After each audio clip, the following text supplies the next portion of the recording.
La la la la la.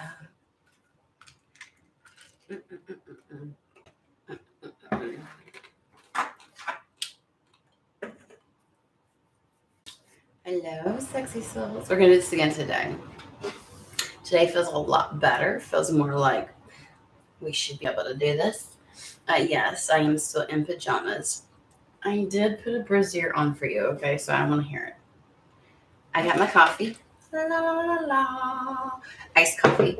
No, I have not had one before this. So this is right out the freaking gate. Can I just say that much?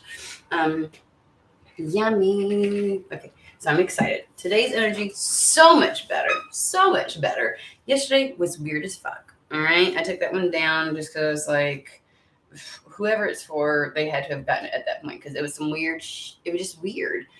Um, I don't know. I don't know. But today's energy feels a lot better, more in tune. I don't know. Maybe I'm just really great in the mornings. Like maybe that's what I'm supposed to do stuff. So, anywho, hey, dude, did you just get back from your date? You've been going on dates lately. Okay, so yesterday's energy was whack-a-doodle. Today, though, I actually got something, but I couldn't quite put the title as it should have been. Because it was really what they were saying was, let's get this shit show on the road. And I was like, well, I'll just be like, let's get this show on the road, okay? Very morning. This is me in the morning. I did manage to put earrings and crystal on, but this is, you can even tell I've got morning voice. So get your coffee. All right, get your coffee, tea, matcha, whatever it is. Mine's iced. Look at this. Oh, it's such a gorgeous color. It's yummy. Oh, wow.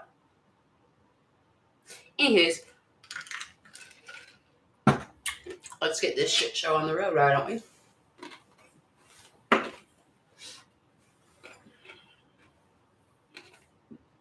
Ooh, yes, sir. Hermetic Tarot. We're starting there. They'll join. Have a feeling we might see. All right, let me fix some things. I shuffled, but I did not. I've noticed because so my mom was here visiting, and my son was in here sleeping with her and stuff like that, right? Because it's Momo. She's hardly ever here. He's still in baby mode a little bit, even though he's 6. He likes to sleep with somebody. Can I sleep with you? Kind of thing, right? So Momo's here, and of course the answer is yes with Momo, right? Of course it is. And so I gotta be honest with you, I've been shuffling and cleaning the decks, but I haven't checked to see if he messed with them, and he has. Because yesterday when I was trying to do things, I don't ever do reversals, I don't, unless I'm prompted to, which is rarely. So I don't put my decks like that. And I was noticing yesterday some of my decks had a couple of and I'm like, oh, somebody's been playing with them. He'll pull them out and he's like, Mama, you do the cards. He kind of gets it. He kind of understands. But he just oh my gosh, the funniest thing the other day, he, which card was it? He said something he mentioned one of the cards and I was like, what? He's obviously been listening to me, right? But he knew the card by name and he was like, I don't know. It was so funny. I was like, oh, my baby's paying attention. So I think because he's drawn to these and he'll just he just plays with them or he'll grab a couple. And so they end up going back in however. And I'm like, okay, dude, I can tell when you've messed with this because I don't do this. And I didn't think to check to make sure that they were all upright. I just shuffled everything, got it prepared, did my cleansing, that kind of stuff. And I'm like, the little man's been playing in here.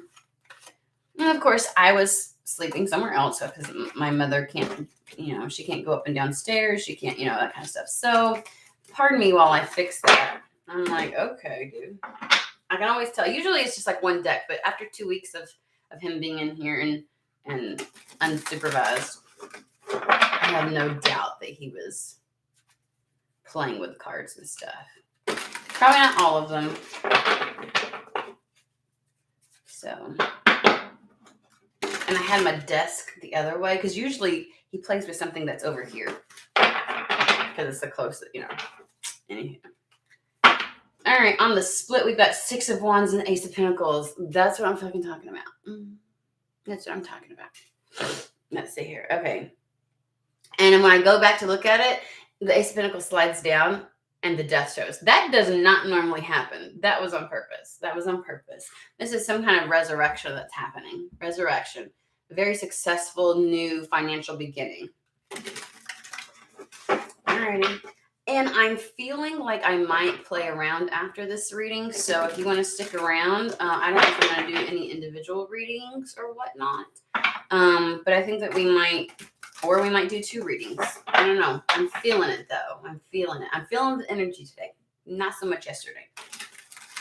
And when you haven't been in energy for a hot minute and you get back in it, you're like, oh, this was good. So we'll see. Honestly come to the realization that I'm so lucky with the love, friends, and family. I ain't chasing a partner. I'm happy right now. A partner will be a fun add-on. You felt it was. Thanks, LP. It was dead. I don't know what was going on. It felt more like instead of being included in the message or being included in the energy, that I'm sitting back and like listening to everybody else's conversation. And I kept feeling the energy of like the message kept going directions where people were thinking, like when you're the one that's listening and you're like, yeah, well, Spirit, what about this? And it's like, so then the message takes off and I'm over here trying to keep the message on. I'm like, where are we going with this shit?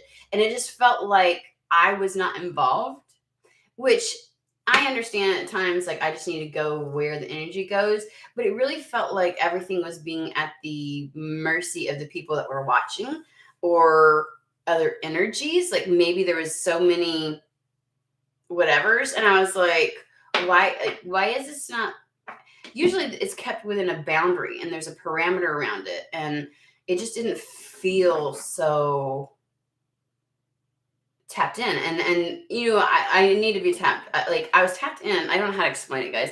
It was weird. 2 of Wands, 6 of Wands. Okay. And I was like, I don't like this. No. So like maybe I was just picking up on random messages, but it was like I wasn't immersed in any one particular message. And so there really wasn't something to deliver. It was just like a bunch of hodgepodge is what it felt like to me. And I was like, that's not, and maybe they were trying to encourage me to not do a general read. Maybe I was supposed to do, at the end, that's what I thought. Maybe I was supposed to do personal reads. And that's why I kept picking up on other people's random pullings and stuff like that. And at the end I tried. I saw, Zhao said something and I was like, okay, well, let's go that way. But by then he was gone. I was like, okay, never mind. So it may have been that weird. And I was just really like, what the fuck? So we'll see. But we're getting in it. We're getting in it today. We're going to really get this good. I'm feeling this deck today. I'm feeling a lot of really good, like palpitations. I'll get it. I obviously have not had my coffee. Okay, no judging.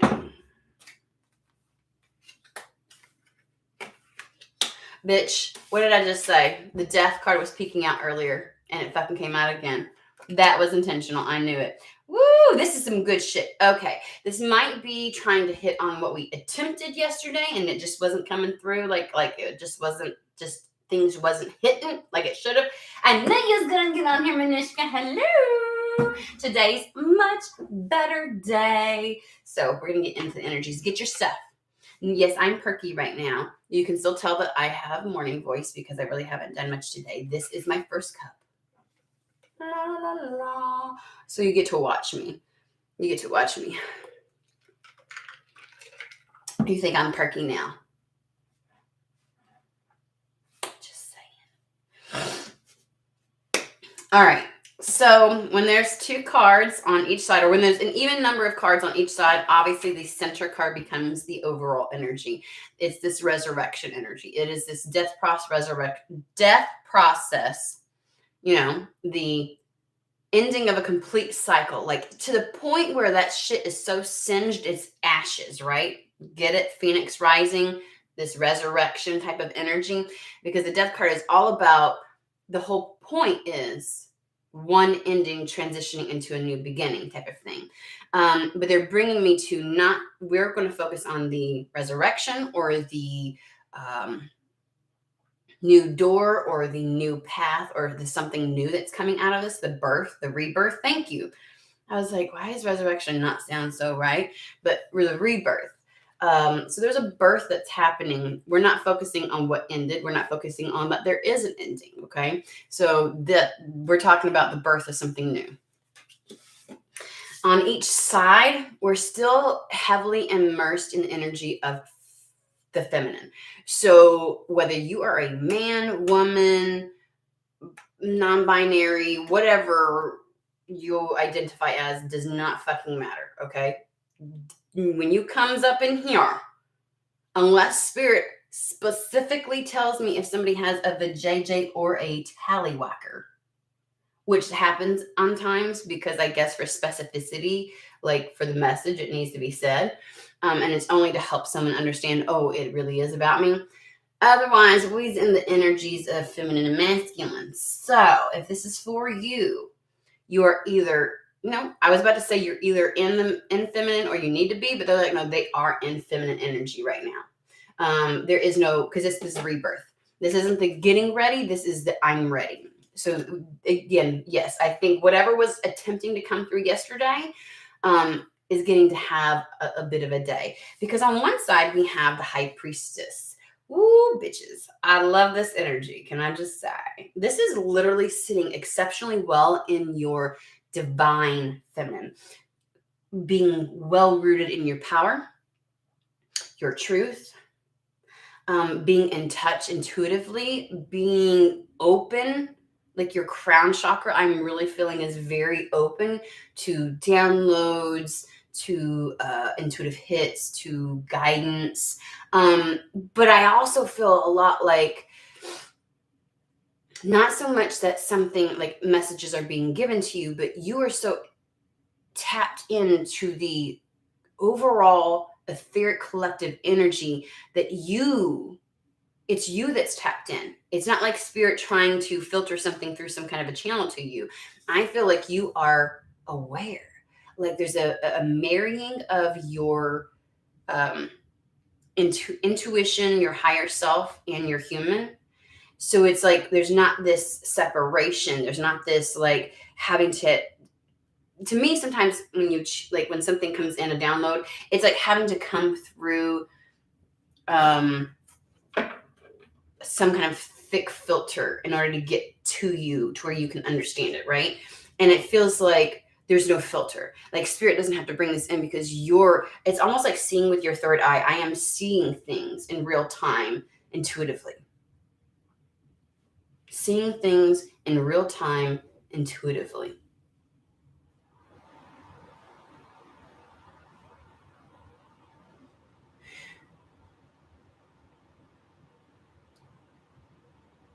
So it's like, instead of, I know it sounds so weird, but instead of you fully existing here and spirit bringing something down to your level where you can understand it, you are completely tapped in to the etheric. And it's like walking and simultaneously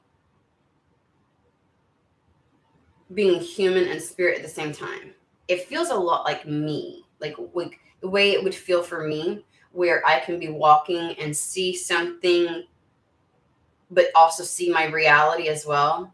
Like, and I can tell the difference, but I'm seeing them simultaneously, as opposed to somebody who has vision, who has like hallucinations where whatever they're seeing seems like it's only in their reality. Like I can differentiate the two, but I can see them simultaneously.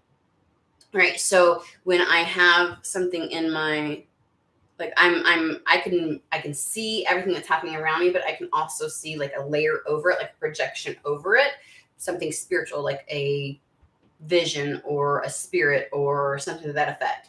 So it's like a simultaneous, like there's no bridge between me and spirit. I am the bridge between the spiritual and the physical. So it's like being tapped in simultaneously. It comes across a little bit different. So that's why it comes across as the high priestess, because there's this sense of there may be a new experience that you're having in regards to how you operate. Because I feel like whoever this is has been through a period of time where the two were kept separate.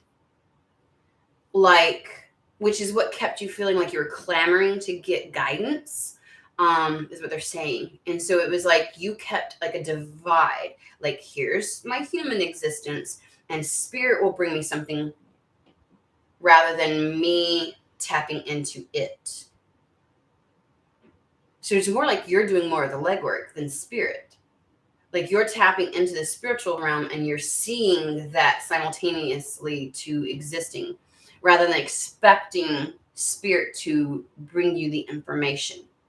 So whoever this is, you may have had a preference before to getting like intuitive hits, like a gut hit, like, ooh, no, I just feel this and I don't know why. But now it's like versus getting a hit and like a gut feeling, you have a knowing. So your clairs are coming on board. And this may not be something foreign to you, but you have been separated from it for a period of time. Wow, this is okay. You may feel like, oh, I've done this before, but if you really think about it, you've had a period of time where you've not been engaging in that, where you've kept the two very separate. So if you, like, I'm getting I don't know why I'm getting this, but like, I feel like this is somebody who's younger. They're giving me an energy of somebody who's younger. So you're in your 20s, you're not my age. But like the last time you really felt like you were in of both worlds simultaneously, just walking of both worlds, was like, I'm getting the age of like 13, 12, like somehow puberty, or when you became very socially aware of and conscious of how you appeared in this world and how people reciprocated it. There was a disconnect made. And so instead of you feeling like you were the bridge between the spiritual and here, walking between both worlds, this is interesting. You ended up, and this is not for everybody, but they're having me tap into somebody who's younger and felt this way. For other people, so anyways, let me get back to that. They said I'm not done.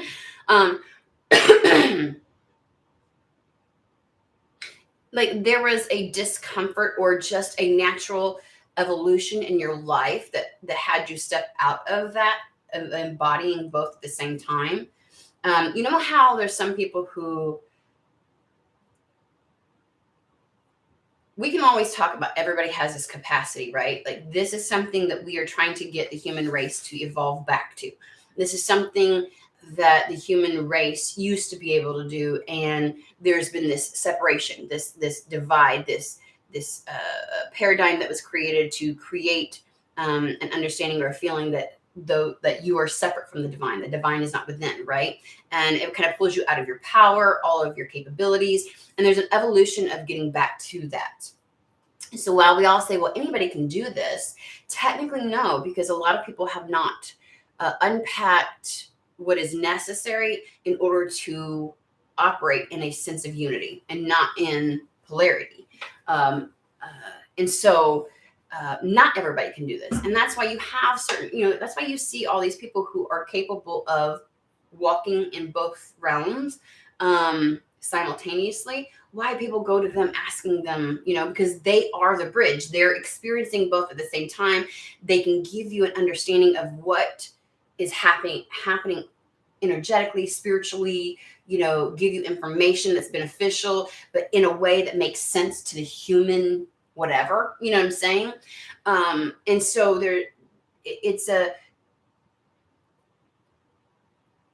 that's why I would say they're a bridge. They lack that disconnect or that I picture it as like a long tunnel, like when you play telephone, like something has to get through something to get to you.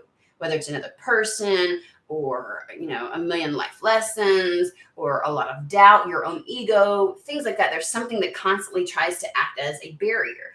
And someone is breaking that and getting back into this energy. By all means, we are meant to evolve back to that place so that we don't have to have this third party, this bridge, this filter to help us connect with those aspects of the etheric, so that we can understand more than just our human existence, our human experience.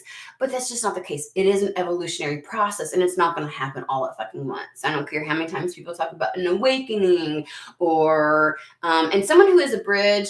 I don't use the term chosen ones, although it can feel that way. Like, why did I fucking get chosen? I don't want to do this shit. Sometimes that's where the disconnect can happen, when someone steps out of that capacity of being able to do it. But you're not like chosen amongst anybody else. You're just in the place. Like, I don't know. There's just a bad connotation when somebody tries to use like that terminology, because it creates this sense of hierarchy, which is not present. Okay. We all got something that somebody else don't got. Okay. Other people got some money. I do not. Okay. So, anywho, other people got a yacht.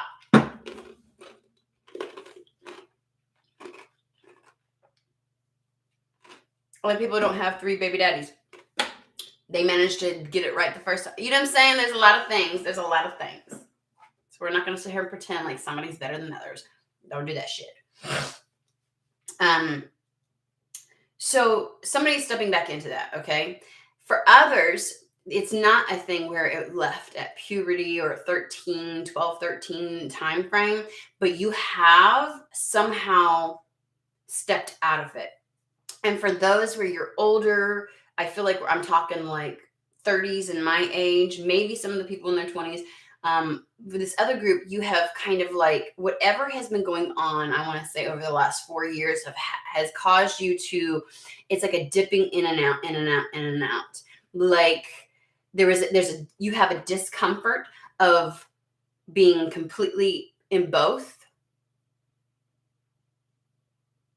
because you've been grappling with something, but you also have a discomfort when you separate the two.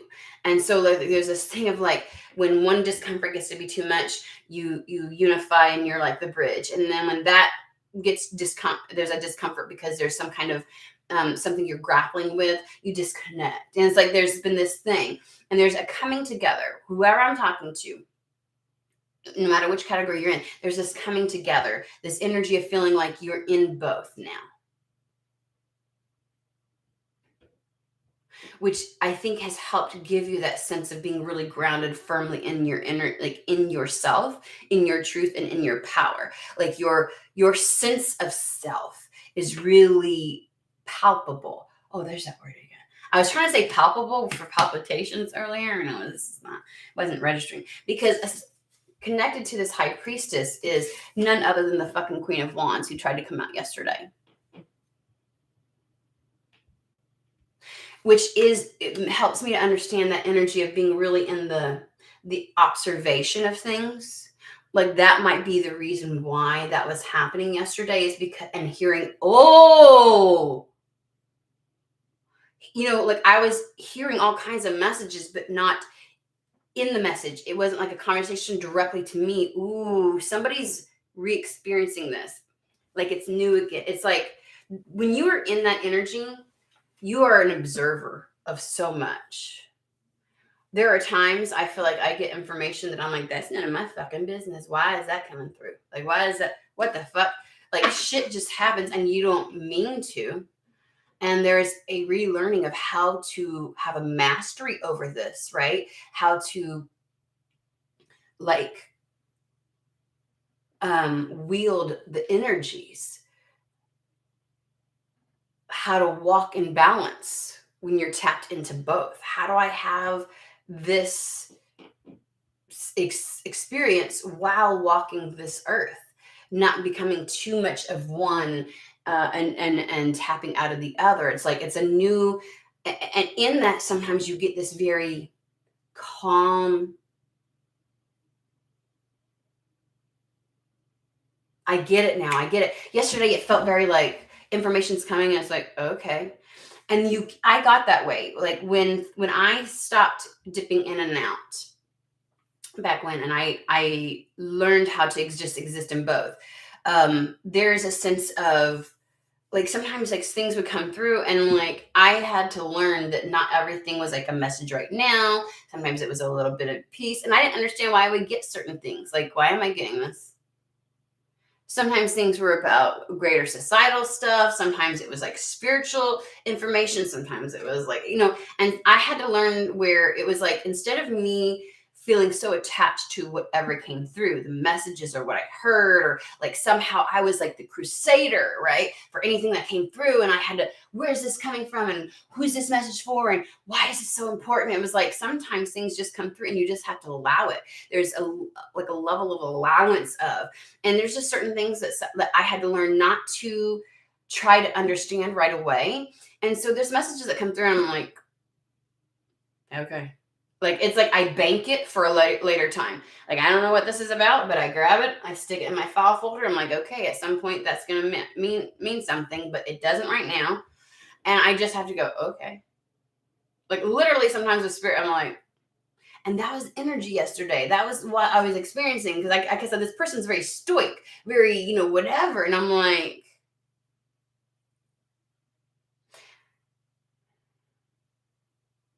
mm.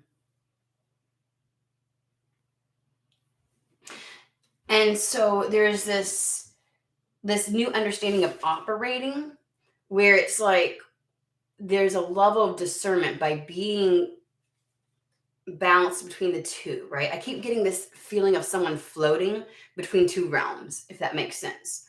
Um, people who are in the death process or who have had near death experiences tend to have this state of existence and tap into this. That's why you'll see people in the death process, they are talking to spirits, they are seeing things, they're getting information, because they are of both realms now, right? Whereas they may not have experienced that in their life. But it is a different state of operating in existence with energy, if that makes sense. And so sometimes with the Queen of Wands, the energy I get is this different level of discernment of who you are, your level of confidence and determination, like being well rooted in your own skin, in your own truth. Like, it's a truth that's undeniable at this point, and you feeling solid within yourself is not dependent on if other people believe you or believe this or ever acknowledge this aspect of yourself, and so you're in this state of observance. It's like a newness of observing things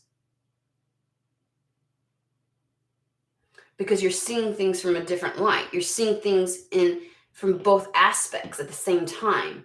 And it adds a layer of understanding that you didn't have before. And I'm sorry, guys. That means something. I don't know where that sneeze came from. And so, good fucking God. I can't ever just sneeze once. I'm one of those, I can sneeze 3 to 7 times, guys. Are we done? Are we done? Please. Oh, man, there's not even any smell in here. Like, I don't know. Out of nowhere. It's wanting to act like it's going to do it again. I'm like, can we just get it over with then? So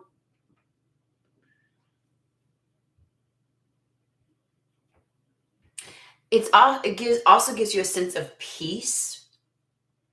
Okay, this Queen of Wands energy is a sense of peace because, and your human may be like, I don't get it. Why do I feel so peaceful? Even though you would know when to, like, you don't chase things because you have a different perspective, a different paradigm, a different lens at which you're looking at things through, and your current circumstances and what you do and don't have to do. You feel very solidly in this. It's like having chosen, like, whereas you were fighting this before, you've just chosen to exist in this,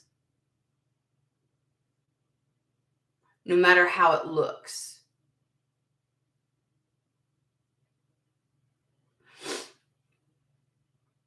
And so because of this, you're the Queen of Wands. Like, you just trust when you realize and recognize that something isn't for you, or you're not supposed to take action, or you're not supposed to do something. This is an allowance. This is a state of allowance. This is a state of attracting. This is not trying to force anything.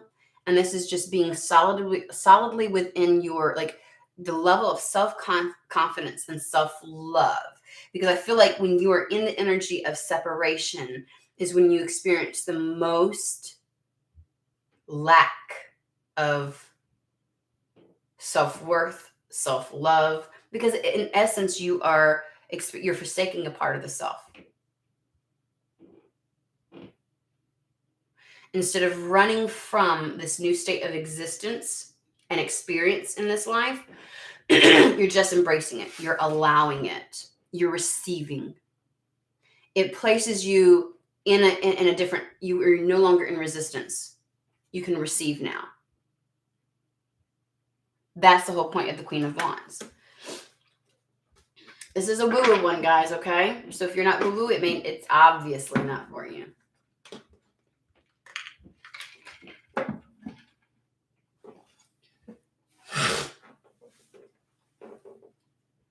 Okay.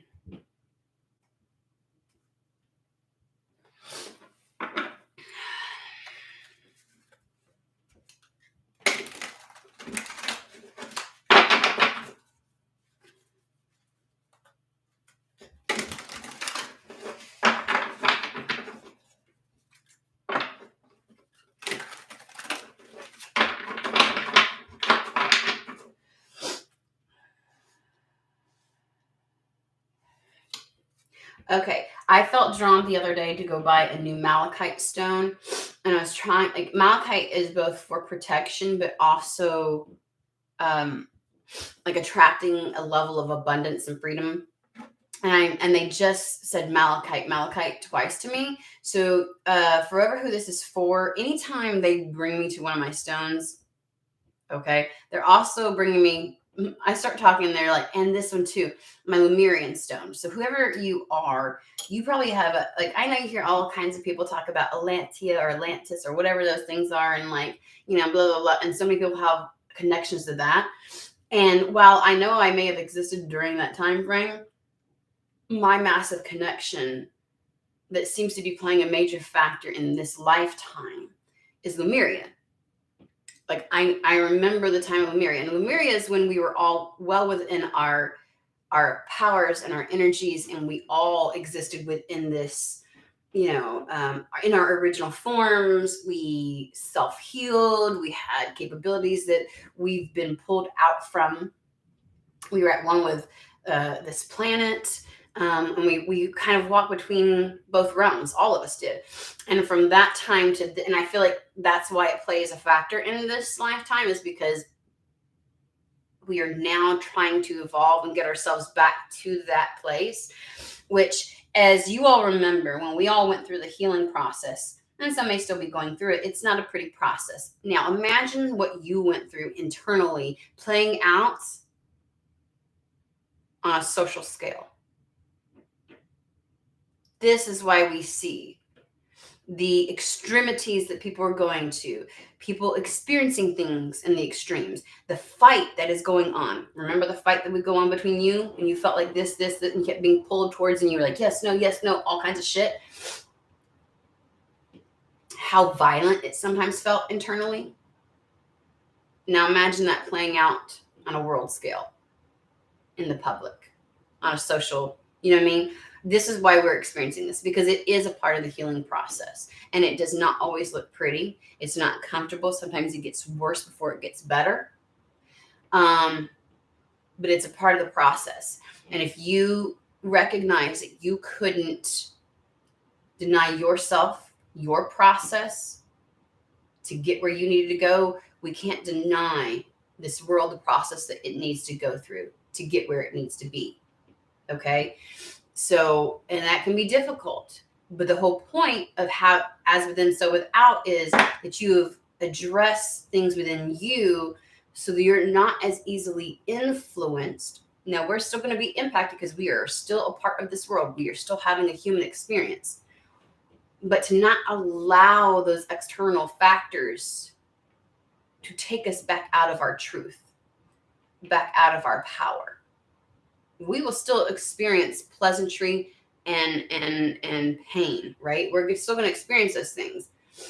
But how it informs us and how it impacts the lens at which we operate through and how it controls and impacts our internal realm should be different now, okay? But for whoever I am channeling for, you may be drawn to, or spirit is probably suggesting that you get you may benefit from either researching Lemuria or get a Lemurian stone or malachite at this point. And because malachite can help protect against like malicious energies, malevolent energies, but specifically also holds a lot in regards to finances and abundance in general. This may be able to help protect any type of attacks or untoward energies that interfere with your capabilities of having abundance, having financial stability. Because I feel like at this juncture, that's going to be important for you in order to continue on your path. Okay, so just do what you will with that. They brought it up. I have to bring it up too.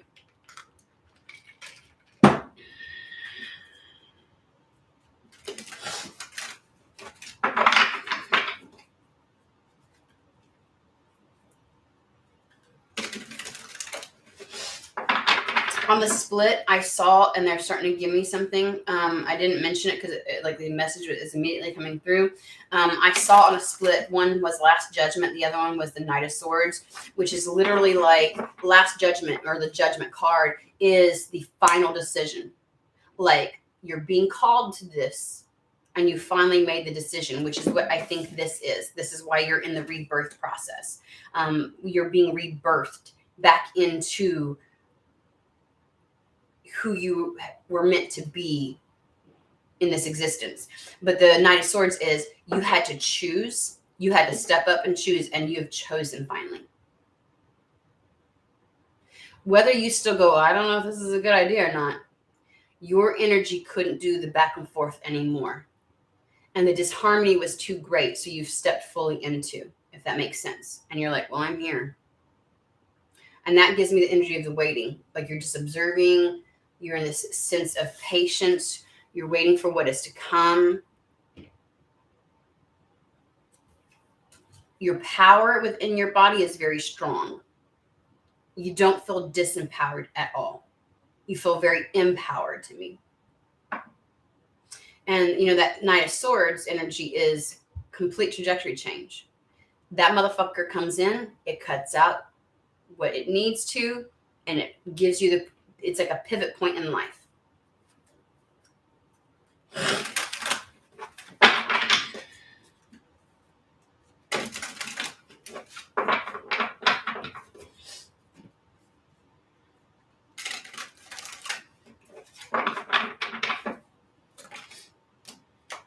Wow.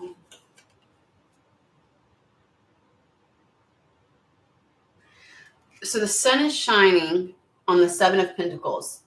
And at the bottom of the Seven of Pentacles, it says, Lord of Success Unfulfilled. It is literally like the thing that was missing. The thing that was missing for the progress or for whatever was meant to come in, or the thing that was missing in your life was this sense of unity, was this existence between two realms, was the no longer using something else as a filter for you, but being the person that sees both at the same time, right? Not having that disconnect anymore. between your spiritual self and your human self is what I want to say. Because the Seven of Pentacles is all about the garden, the seeds being planted, and what needs to happen to make sure something breaks ground, right? So that things can grow, flourish, and be fruitful in your life. And maybe the thing that was missing was this, because it's literally like I see it as like your garden didn't have enough sun on it, enough sunlight. Maybe you planted something in the shade, in the shadows. And it needed more sunlight. And it's like, whatever you've done, this change that you've made, this rebirth, right? It's like uprooting something and planting it in the sun, or cutting back something that caused a lot of shadow in your life, a lot of shade. And so now the sun can come through. Now you see things clearly, because that's what the sun is all about. It is about the highlighting of the correct and right path, the highlighting of what will be successful. This is enlightenment. This is seeing things clearly. Things are no longer clouded. This is rejuvenation in that sense. And that is what allows something to break ground. Okay? So whatever has occurred, this just acceptance and willingness to exist in both and not be afraid of it, and just know that this acceptance of this is how you operate, whether other people accept it or not, whether other people believe it or not, it doesn't matter. And you don't have this desire or need to, you know what I mean? So, no, I know what I'm talking, like you don't have the need to shout it from the mountaintops. You don't have a need to make it your only, sense of existence. It's like, this is who I am and this is how I operate, whether people will ever realize it or not. There's not a need for an acknowledgement or a sense of approval. Like I don't even feel like you care if other people know that you have this capability or that you exist like this. I think before there was a fear of people seeing you and making fun of or trying to pull you back out of your power for believing what you believe or feeling what you feel. You sometimes thought, I will stand out like a sore thumb and act all kinds of ways. Even if you didn't tell people what you believed, you felt like you just operated. You felt like you did stand out, but you felt like you looked like you stood out. Like somehow people would find out your secret. And it felt very like alone feeling like, and a beautiful thing is you get it now where people are oblivious, right? And that whether you exist between two realms or not, when anybody stands authentically in who the fuck they are, they stand out. When you're no longer a part of a sense of programming where you assimilate to certain standards to receive approval by society, and you don't have to be flamboyant about it, right? There isn't some kind of if I'm going to make it so apparent, like that's the beating the chest. Well, some people, that's authentically who they are, where they very visually stand out, and that's them being authentically themselves. You felt like you stood out even when you tried to hide. Even when you didn't want to. There's nothing flamboyant about you. There's nothing eye-catching that's different. But people could sense it. The energy was there and you didn't like it. But the energy and the discomfort that comes from not being completely you and not accepting you, because that's not loving yourself when you feel like, oh, you're ashamed of something or you're afraid of what it looks like and you value other people's opinion or a value fitting in or assimilating more. You know what I'm saying? It's like you don't want your energy to be different than other people. But the problem is when you try to make sure that your energy matches others, you're holding yourself back and at a lower frequency because you're not being authentically yourself. Being at a different frequency from somebody else doesn't make you better than them, but it does disempower you to build your life around trying to match somebody else. So something's breaking ground because of this. And this level of acceptance, and a lot went into it. There was a lot that had to be unpacked. There was, and yesterday we talked about getting back on. It's like, okay, this doesn't feel right. So you kept getting back on the hamster wheel. And it was like, kind of thing. It was like, oh, I got, and finally you were like, I'm fucking done with the hamster wheel. Because that's what it felt like. Living in this existence where you didn't acknowledge it and didn't just feel okay with it and accept yourself as who you are. See, the thing that made you feel like you stood out was you. Because people are still going to say shit. People are still going to look at you funny. People might still whatever. But you don't give a fuck now. Because you've accepted you and you're like, meh, I don't care. So you're here, you're in this energy, and you're like, okay now. And it's literally like almost like now you're just waiting. You're like, I am solidly here. I am waiting for this thing to break ground. And in the interim, you're in this sense of observance. Because when you're no longer clamoring, because you're in a longing state, which we talked about, 2-3 readings ago, where you didn't even long for anything specific. You just always found something so you could stay in the energy of longing. Now that you don't long for something because you feel completely solidly within your energy, you have the capacity to now observe. And when you're in the state of observance, you're also in the state of allowance. And now you can receive, whether it's messages or other things.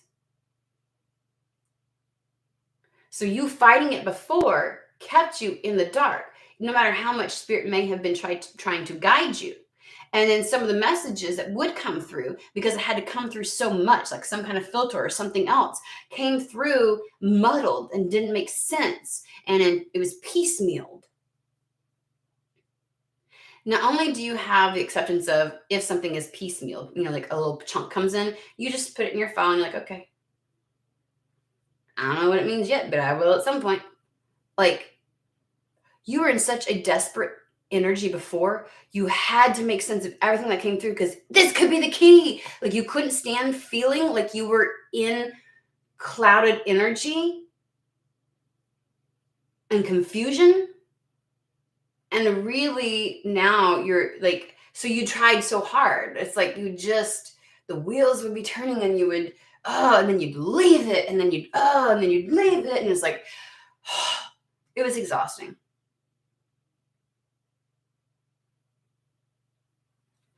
And so now you're just in this state.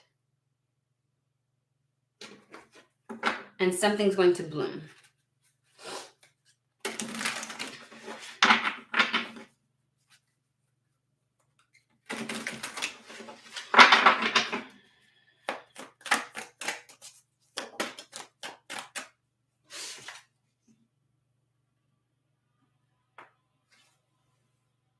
Ten of Pentacles.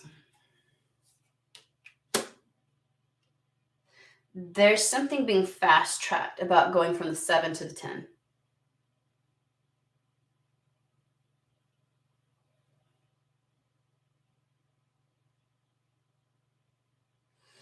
Whatever is about to break ground has everything to do with a particular skill set that you have, or something is going to be something very specific to what you will do. Because we saw the Ace of Pentacles before. There's a rebirth in something that they just said have a predilection to. I just learned English yesterday. You have to, a predilection to.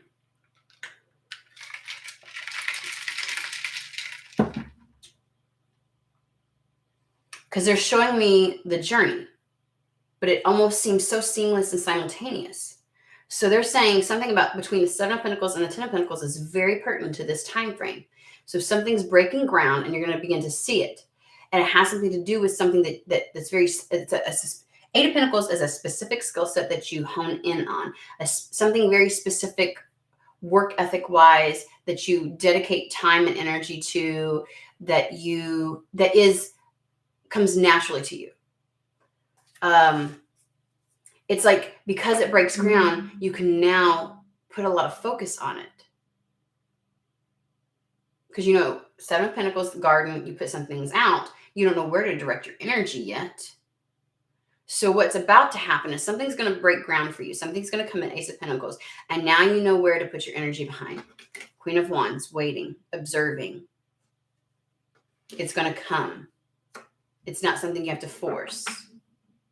It's just going to like develop before your eyes. And then you take action. Because remember yesterday I was saying, you're obviously in the Queen. Like if you was really supposed to do something. And I think that's what the Three of Pentacles was supposed to try. And like at some point you're going to act. But right now you're in this energy. So like Queen of Pentacles, something's going to come in. It's going to break ground. And that's when you are going to be in the King of Pentacles energy. Right now you're the King of Pentacles. Why am I? Okay, that's coming out for some reason. Queen of Wands. In my head, I know what the fuck I'm saying. My mouth is saying something different. Jeez. I guess they're saying that, or they're putting that in my mouth because it has something specifically to do with your material world. Because the Pentacle realm is all about your 3D reality. Tangible shit. Okay? Very materialistic stuff. And materialistic isn't necessarily just money, but it includes money. Okay? And so something's about to break ground. And you're going to focus your energy behind it. And it hones in on I want to say they are absolutely talking about, it's like a specific talent, skill set, ability that you have that may not have been highlighted before will be highlighted now, because traditional Eight of Pentacles, he's working on one, he's already got all these things that he's done in his past, but there's one, he's working on one very specific pentacle. So it's like an ability of yours that may not have been highlighted before will be highlighted now.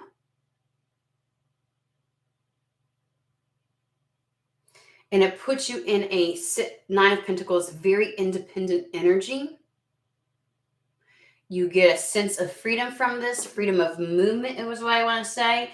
Nine of Pentacles is also just a level of independence in your life. And it gives me the air of like Emperor type of energy. When you have the capacity to direct things in your life, because you are no longer dependent on other things, people, places, things. For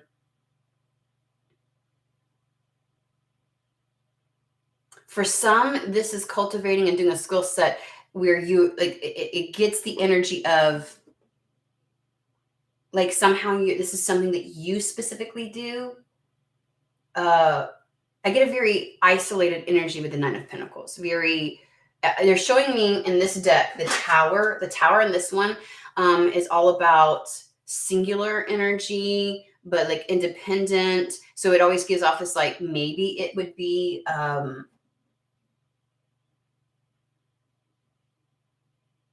like a personal business, self-employed type of thing.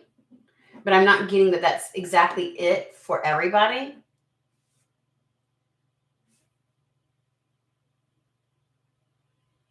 So people are not going to be used to the fact that you're doing shit on your own and you're not needing help and assistance, and that you're not seeking their advice and their kind of thing, right? Because you're solidly in your energy. You've accepted where you are, and you're maneuvering and walking and going about things in a way because you're seeing things from a completely different lens. I got a couple mourning doves outside my window. I don't know what the symbology of that is, because that's very weird. I don't usually see them so close. They're usually like up in a tree or something like that. I don't ever see them outside my window. So somebody may want to look up mourning doves and like the spiritual meaning behind that and what that means. You can post it in the chat if you want to. But there's this energy of whatever this is that breaks ground. This is what you put your energy behind. This is what you choose to focus on and go after. And it highlights a specific skill set and highlights a specific capability that you have that really allows you to stand out and be seen, right? Nine of Pentacles, but gives you a level of independence in your life. Like this thing that's about to break ground is what helps to usher in the sense of freedom, of movement, choice, decision, that kind of thing. And it leads to the Ten of Pentacles. Like, this is longevity. It really has a lot. It has staying power in your life. You're going to be able to maintain this sense of independence and freedom. And no, we're going to go with High Priestess energy for the remainder of your life. There's going to be no more dipping out of this. And it impacts every area. Ten of Pentacles is one where I see it impacts every area. It's always about family. It's about money. It's about how you work with others and your interactions with others, because it's always beyond the self, right? Like, usually in the Ten of Pentacles, you see multiple generations. You see communities doing well and flourishing. So this is literally like, it's going to move beyond just you. It's going to impact more than just yourself. It's like, it gets you to a place where you're so solidly good that you now have influence and impact on others, and what you do in your life will have a positive impact for other people. Okay. Beyond just the self. And I want to say again, longevity, and it's like a sense of stability that's lasting, flourishing. Like, this to me is just before harvest. Like, the Ten of Pentacles is when, look at how dry these branches look, and they barely got a bud on them. And then look at how everything is blooming and blossoming. The level of abundance that will come from what is about to break ground.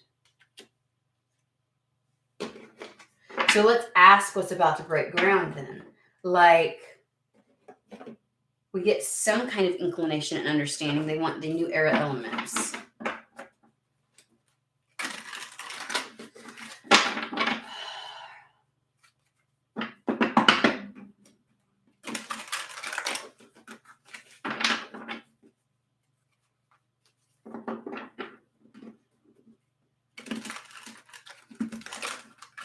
Well, that was a present, LP. I just saw where you said some Greek lady gave me a random evil. That's what I do. That's why half my fucking crystals go gone. I'm always constantly spending money because I'm giving shit away. Like, if I feel drawn and called to, and I don't even know why.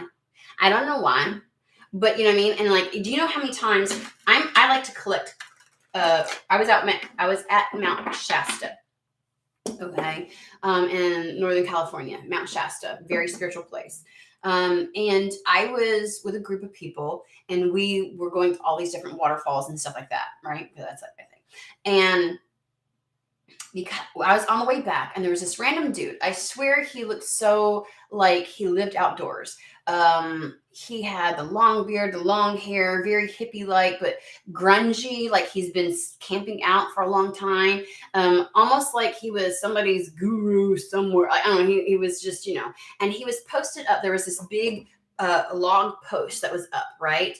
And he was sitting up on it. He was like, it was no more round than this, like this round.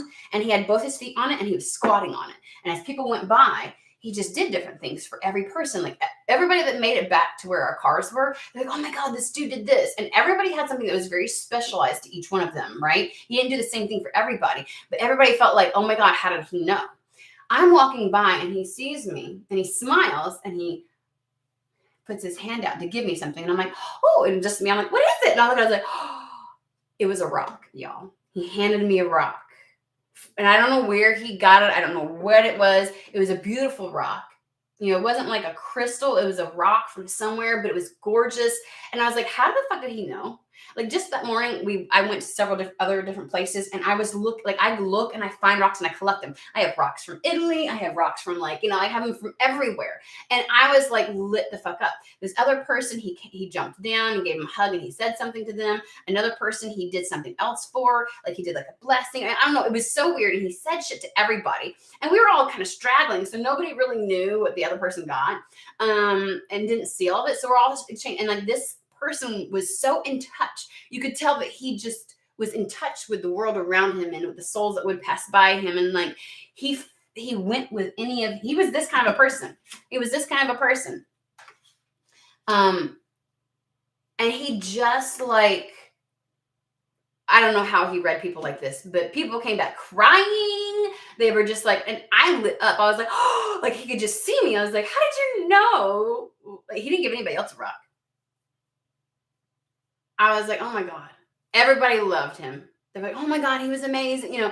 And that's what it reminds me of. Like that kind of stuff happens, guys. Like it is amazing how, and it's those type of synchronicities where you're like, okay. Like you always just want spirit to kind of like take on some type of physical form in front of you. And that's when it happens. That's the shit where you're like, because even when you exist between both realms, sometimes you're like, am I just making shit up in my head? Like you're just like, am I just, and you're like, no, I'm not. What the fuck? Holy shit. That's the kind of experience I want you to have. Like last time we had an after party, people were like, oh my God, I was just saying this today. And I was just channeling shit. And it's like, sometimes we need that reinforcement of like it's the goosebumps, like shit, like there's no way this person could have known this. The synchronicity is so impactful and so powerful, right? Even people who walk through both realms need that. Like that's just like to keep you realizing how real what you know is. So that was on purpose. That was divinely guided. That was something was meant to happen. Okay? Because I promise you, you will stand out even in the spiritual realm when you start to exist between both realms and you accept that. And you probably need that evil eye. Just saying.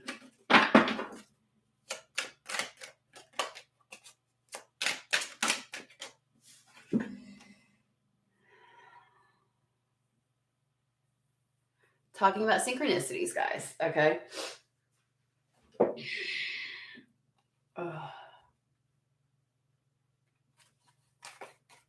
For the third time, the death card. I want you to see how we have a skull where something died, decomposed, and something grew back from it. Look at this flower. Like there's something new happening. There is a birth happening. We've got the Six of Cups. This is getting back to who you really are. As always, that childlike energy.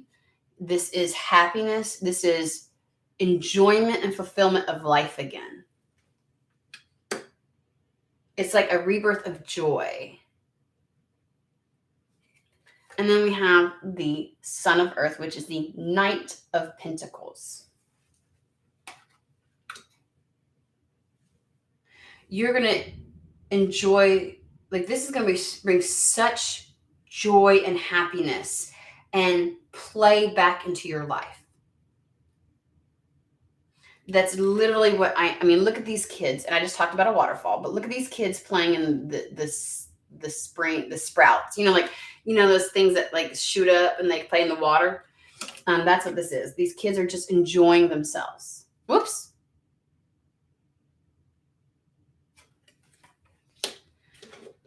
This rebirth is a rebirth of joy in life, play, and being back in touch with your inner child, just your curiosity, your wonder.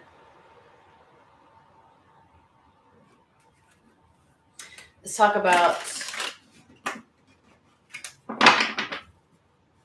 the Knight of Pentacles, because I feel like the Knight of Pentacles is talking about the Ace of Pentacles that we saw earlier.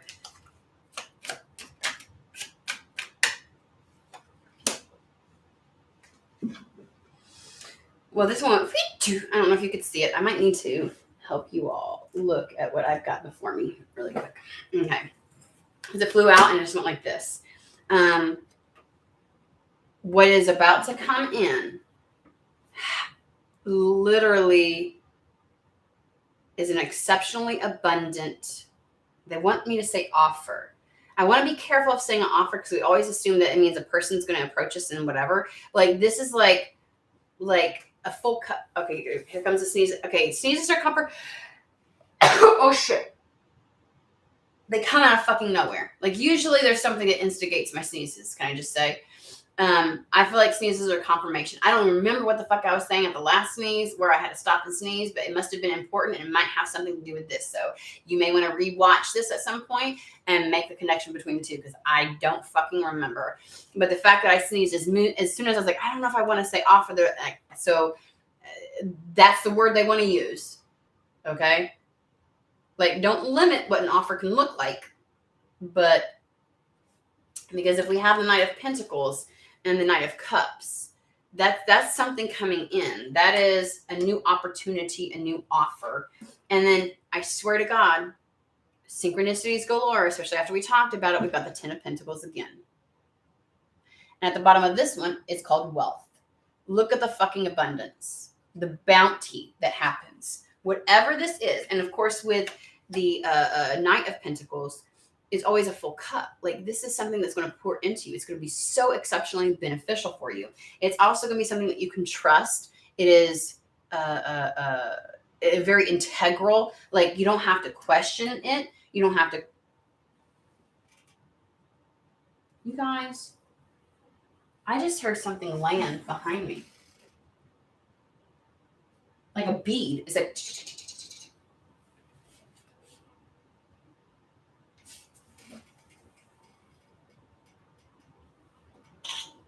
What the fuck? That was weird. I like, like one of those little beads you make your bracelet. It's like, and I'm going.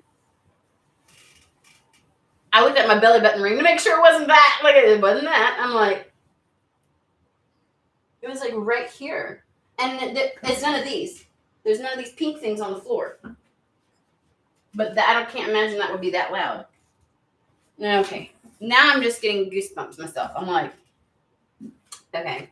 I don't know why. Like, I feel like they're going to grab my attention. There's going to be it feels like something's, like spirit's present doing things. Like something is making things.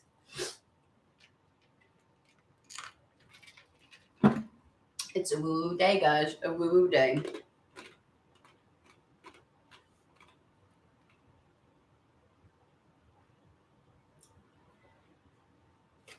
This is you can trust this. It has integrity. It's a solid something coming in. It's very bountiful. It's going to create a lot of bounty, but it's going to be so fulfilling.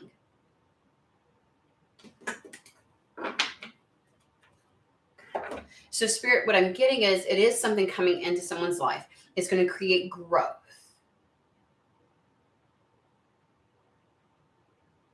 It's like this offer coming in is the growth. This thing that comes in, because if I feel like something's coming towards you, again, we're still in the Queen of Wands energy. So something comes towards you.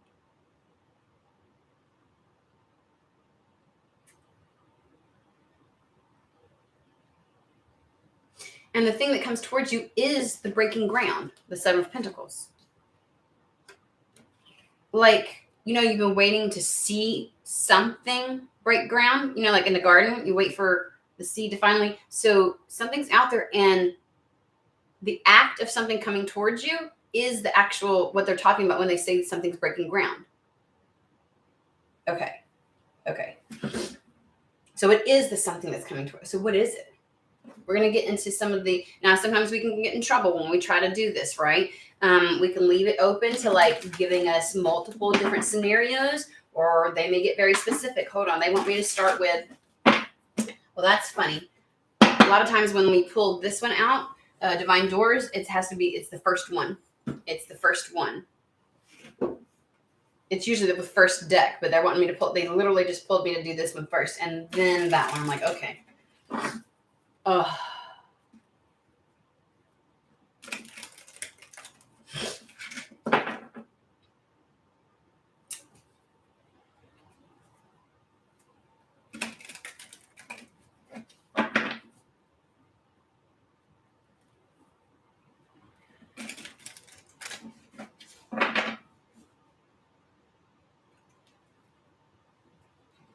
Hey, David, how are you?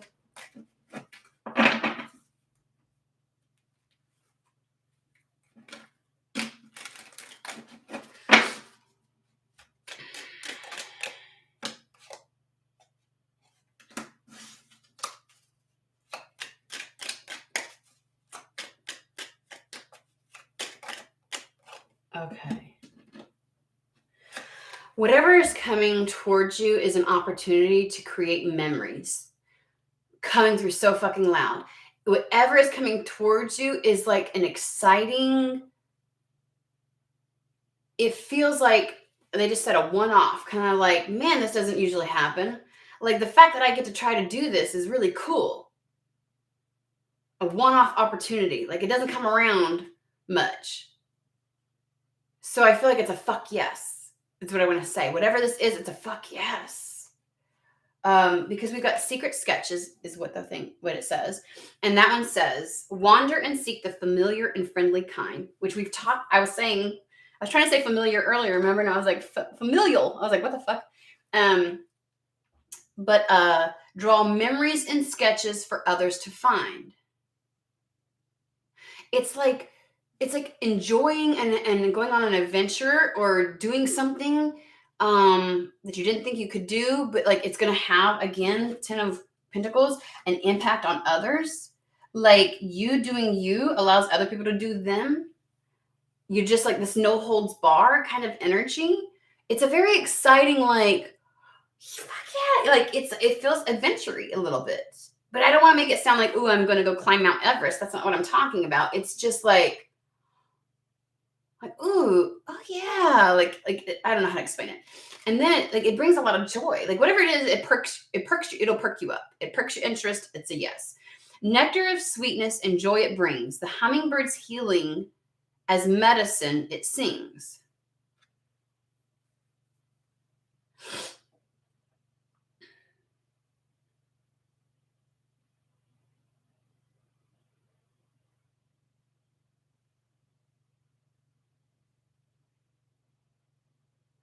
Whatever this is brings a lot of joy. Okay. It's like an opportunity where it's going to be one of those things where you're like, oh, I've not had this type of experience before. This will be cool. I've not done, it's going to be very memorable for you. Whatever it is coming in, it's going to be very memorable and it's going to bring a lot of joy. And I don't know why I want to keep saying this is going to be really cool. Like that's the way it feels. Okay.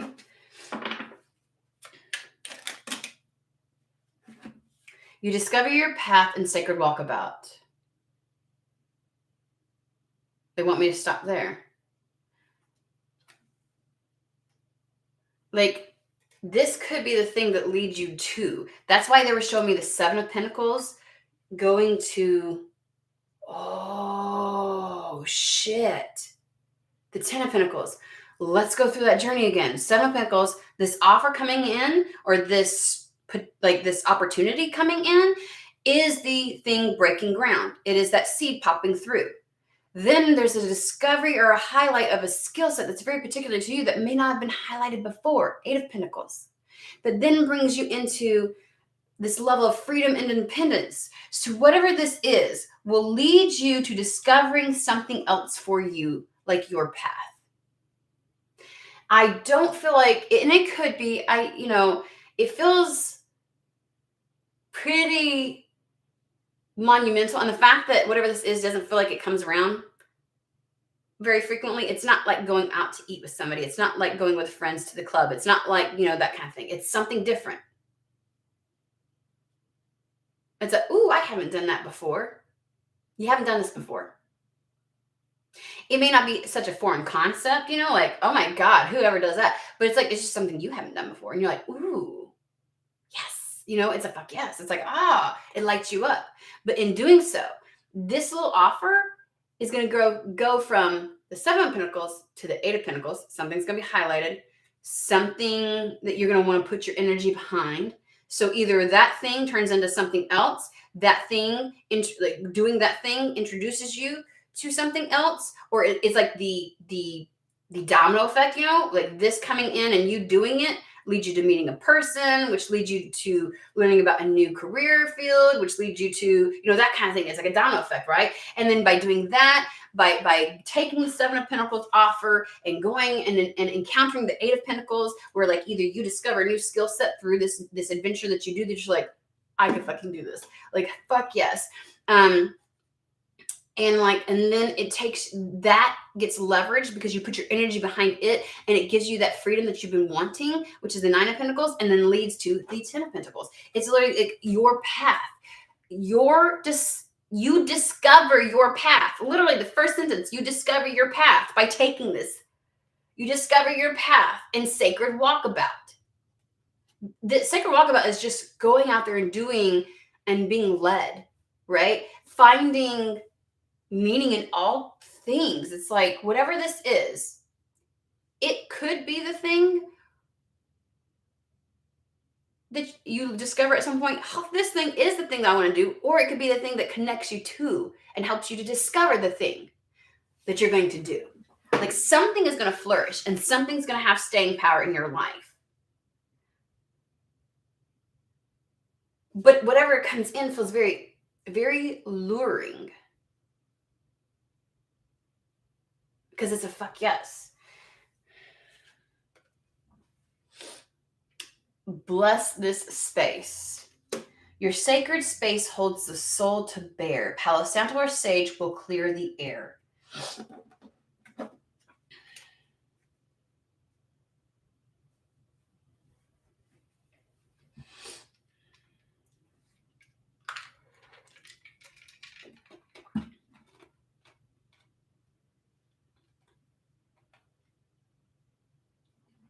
Okay, these two came out together, clumped, and I think what they're saying is you discover your path and sacred walkabout. Like, you find your sacred space. The space that allows you, the place, the space, the people, whatever it is, that allows you to exist in this very solidly. Where you flourish in your new balance between realms, that allows you to remain there, that almost encourages it and helps it. It's like, whatever this is, it takes you to new places, okay? Your sacred space where you belong. Because, like, where you can be completely you. Like, it takes you to where you're meant to be, is the way that I'm taking it. And it clears the air.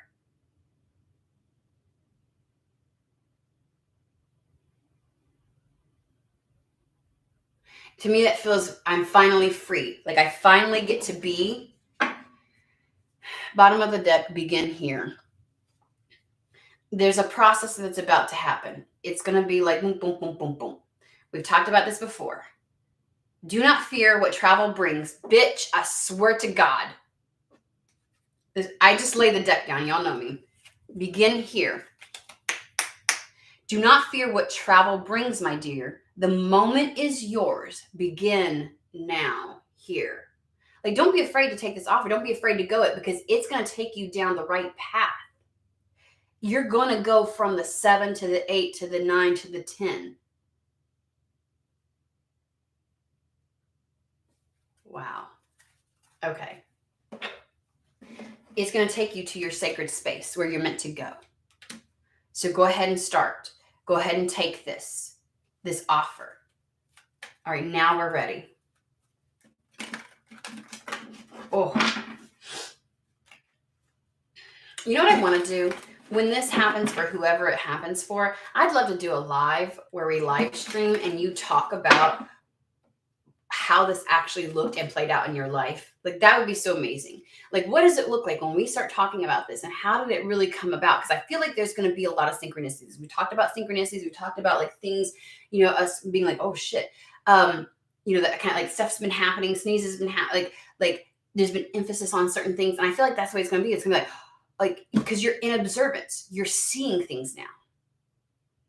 And you're believing it, right? Because certain things when we are stuck with that filter between the messages that come, we dismiss it, we logicize it, you know, my word, away. Our ego paints it as something different. But now that you're in this realm of between two things, you see things for what they truly are.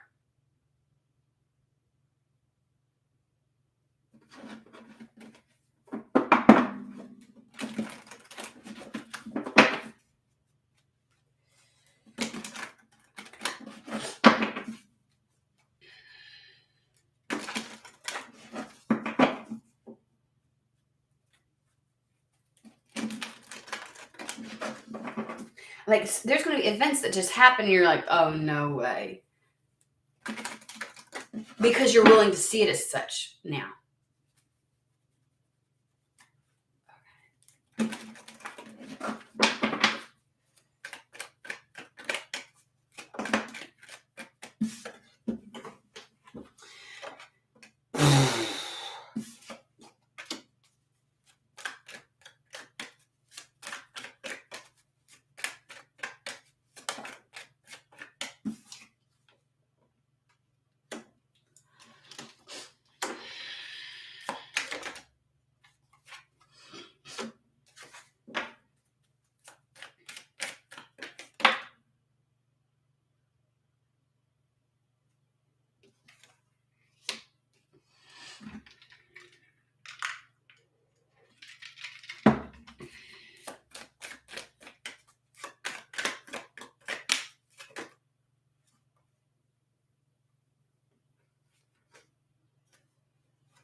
They're guiding me towards something.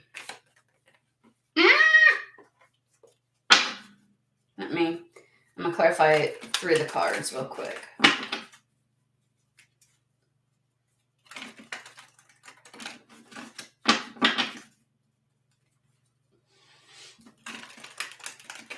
I'm getting like multiple meanings for this, so we're going to give different scenarios, okay? Somebody, I don't know why this has been happening lately, but it's been happening a lot during very specific spiritual things. You may be experiencing very sharp pains. I'm getting it behind my right eye. It's happening at the temple, but I've also had sharp pains behind my eye. And it's a very specific spot. And it comes at moments when I'm either talking to spirit or channeling. And that's the only times it shows up. So that might be somebody. It feels like a pinpoint, sharp pinpoint behind everything. It's not like an overall, the whole half of something hurts. It's a very specific point. Okay, hold on. No, I'm not ready. What the fuck? This bitch wanted to come out, so I'm going to put it out here. Courthouse.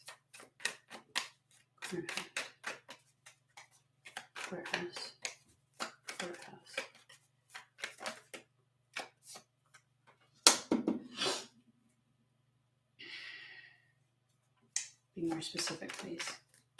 Clarify this one.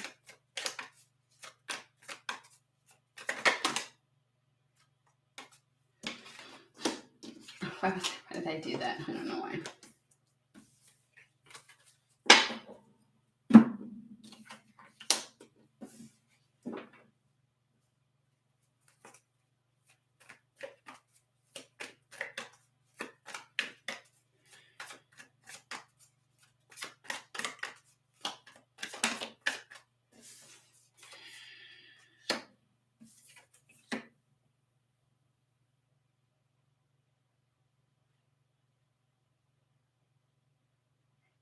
So, okay, hold on. I gotta clarify.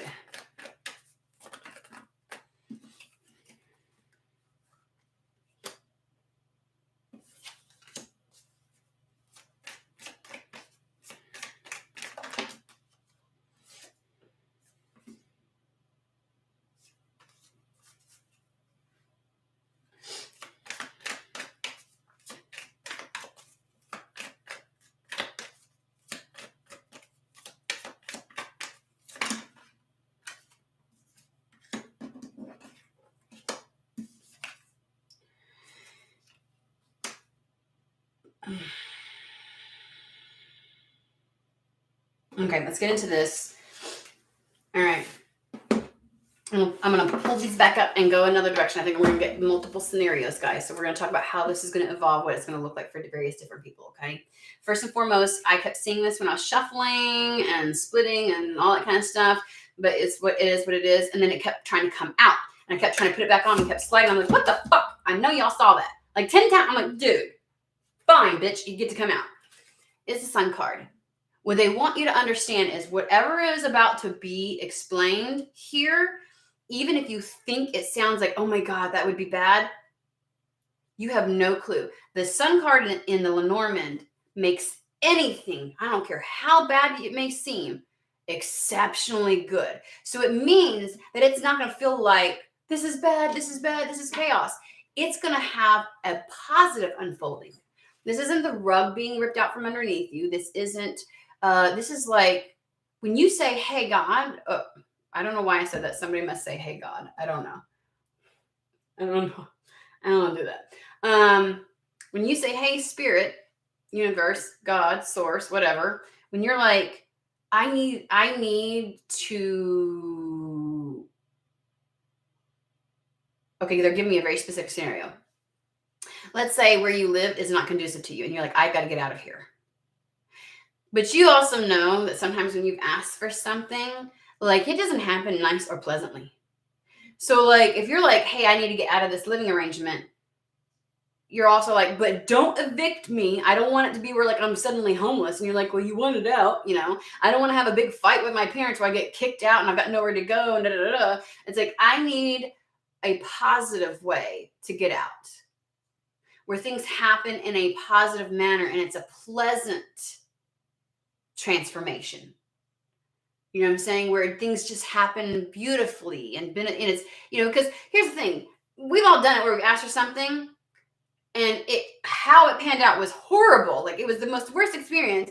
And I don't care if it was beneficial to us or not. Like we've got to be specific sometimes. Don't just be like, it would be like, I need you to help me find a beneficial job. Well, then they rip you out of a job and then you're jobless for however many months and you're scrounging and you're doing all kinds of stuff and you get to, you're like, no. Let me be a little more specific, okay? This needs to happen in a very positive form or fashion. A pleasant turn of events, a pleasant evolution, unfolding of things. And that's what they're saying. This is going to be exceptionally good. It's going to be gorgeous. You're going to love it, okay? Okay. Let's get into this. The coffee's really good, I'm just going to say. What is about to unfold has everything to do with something very specific that you've had concern over and that you have literally felt like you couldn't figure out how to address.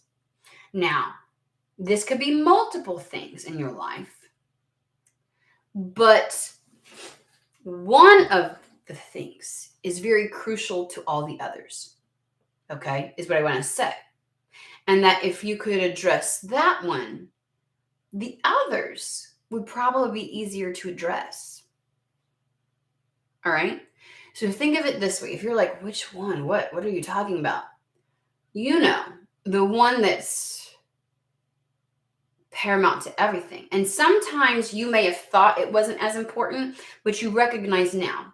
I'm going to give you an example, which I think could potentially, they are highlighting for somebody is exactly what is going to happen. So, but I see other scenarios. We're going to talk about them all.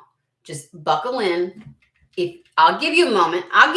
Do you need to refresh your coffee, get a drink? Because we ain't going anywhere anytime fucking soon. Do you need to go pee? Go pee. Are y'all good? Everybody needs to put in the comments. We good to keep going. Are we good to keep going? Do I need to pause so you can go get what you need to get? You can take me with you. If you got to go pee, I ain't going to hear it. You're good. If you want to go get a snack, whatever it is, take me with you.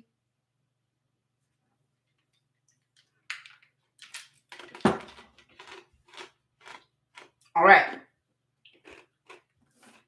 Here we go. The example I'm about to give you of this has been kind of the crux of things. You may have, this needs to happen, and this is stagnant, and there's several things you got to address in life. But there's one that could actually help you address all of those. Remember, we're talking about a domino effect.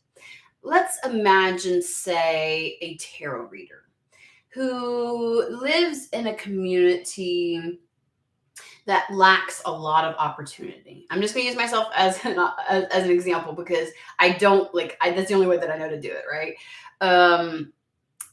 And has been struggling to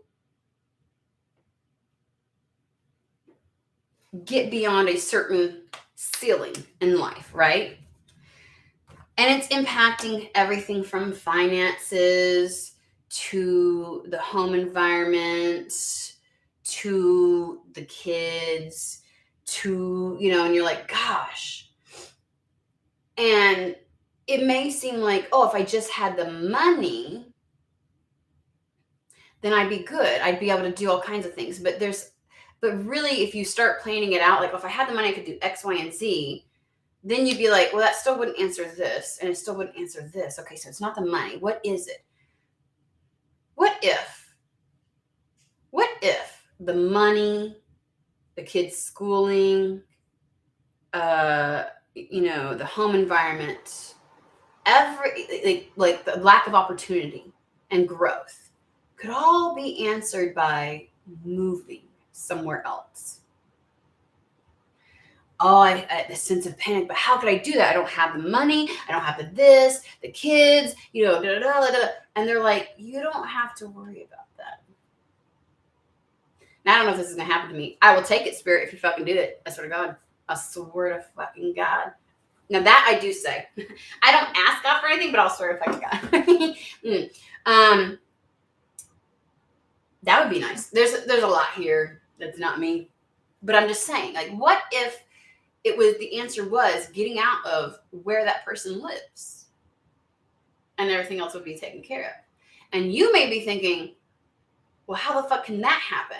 So it might be something where you're like, yeah, that could potentially do it, but because I lack these other things or because these other areas are impacted, that thing can't happen first. You're convinced it's something else that needs to happen first. And they're like, mm-mm. But what's about to happen is like this kind of thing, right? Like, what if this said tarot reader, put you back, this little C that comes through and someone's like, you're so convinced it's finances. I just need money and then I can address my house and I can address things with my kids and I can address, the lack of opportunity because I wouldn't need the opportunity, And so what if, let's just play in this scenario. Something comes in. Remember, 7 of Pentacles, this offer, Knight of Pentacles, all that kind of stuff. This thing that breaks ground. And you're like, ooh, that's cool. I'll do it. Not thinking it's the answer to anything, but it is the start to the answer of everything. I like what I just said. I cannot re-say it. And so I'm looking at the time clock. I want to write that shit down at some point. I'm going to go back 1:32. I'm going to go back and re-listen to it. It literally went, I don't know what I just said. Anywho, so what if Spirit would lure them in and it's like, it's a quick job opportunity. You get to do X, Y, and Z. Something you ain't done before. And you're like, cool, that sounds really cool. Like, I'll just do it, because you're thinking, I just got to get money somehow. And then in going, you discover that either you like it and you good at it and it doesn't feel like work and you're like, bitch. And because you're good at it, you start to really focus on it. And then you get like a job offer and they're like, you need to move. You had no clue whatever this was going to go there. And you're like, okay. It's like the boom, bida boom, bida boom. And then suddenly you have your freedom, Nine of Pentacles, and then shit starts to pop off because you move, you go somewhere else. What the fuck? Like you addressed your home issue. You addressed your finances. You addressed opportunities. You addressed the environment that your children are in. Holy shit. What the fuck? All because you said yes to something. Now, I know that might sound fanciful. It's a fucking example to try and help you understand how this can play out. How something, it's one of the things that you have concern about, because we've got the courthouse, right? That's all the hemming and hawing. It's the robbing Peter to pay Paul. Sorry, Peter. It's the back and forth, the pros and cons, the trying to figure something out, negotiating, just not really sure. how to work it out, right? With the concern. And I wanted to pull some cards. I was like, let's have a conversation about this. And it makes sense.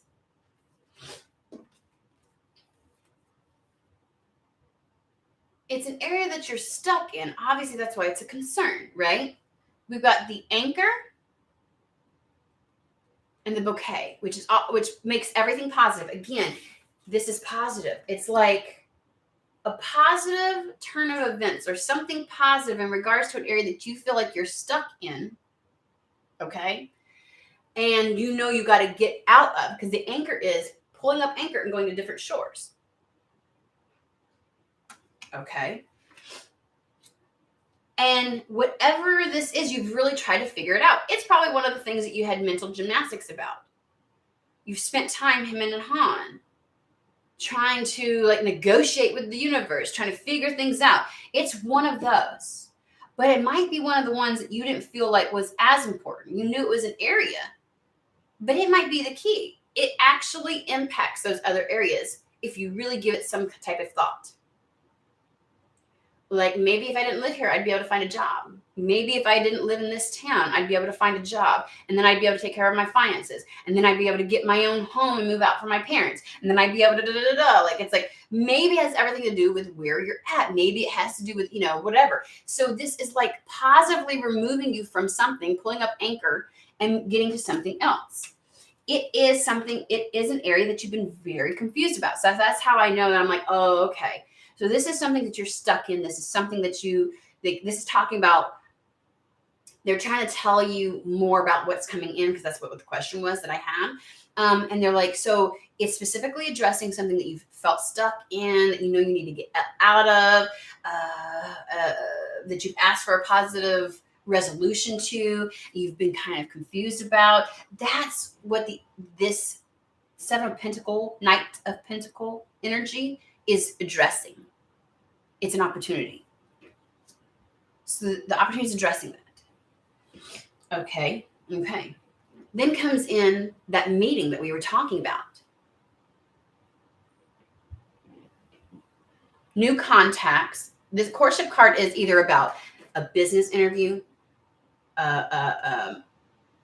like happenstance, like chance encounters with somebody, a new contact with somebody, meeting someone new. It could even be a date.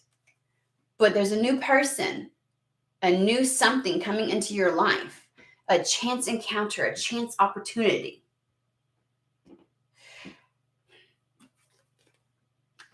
So whatever this adventure is, this little thing that you get invited to, and it's like, it's appealing. I'm just going to tell you, I don't think you're going to have resistance to it. You just probably don't recognize that it is the thing that could address all the things, right? You didn't see it, you didn't, whatever, but you're like, ooh, okay, that's good, cool. You know what I mean?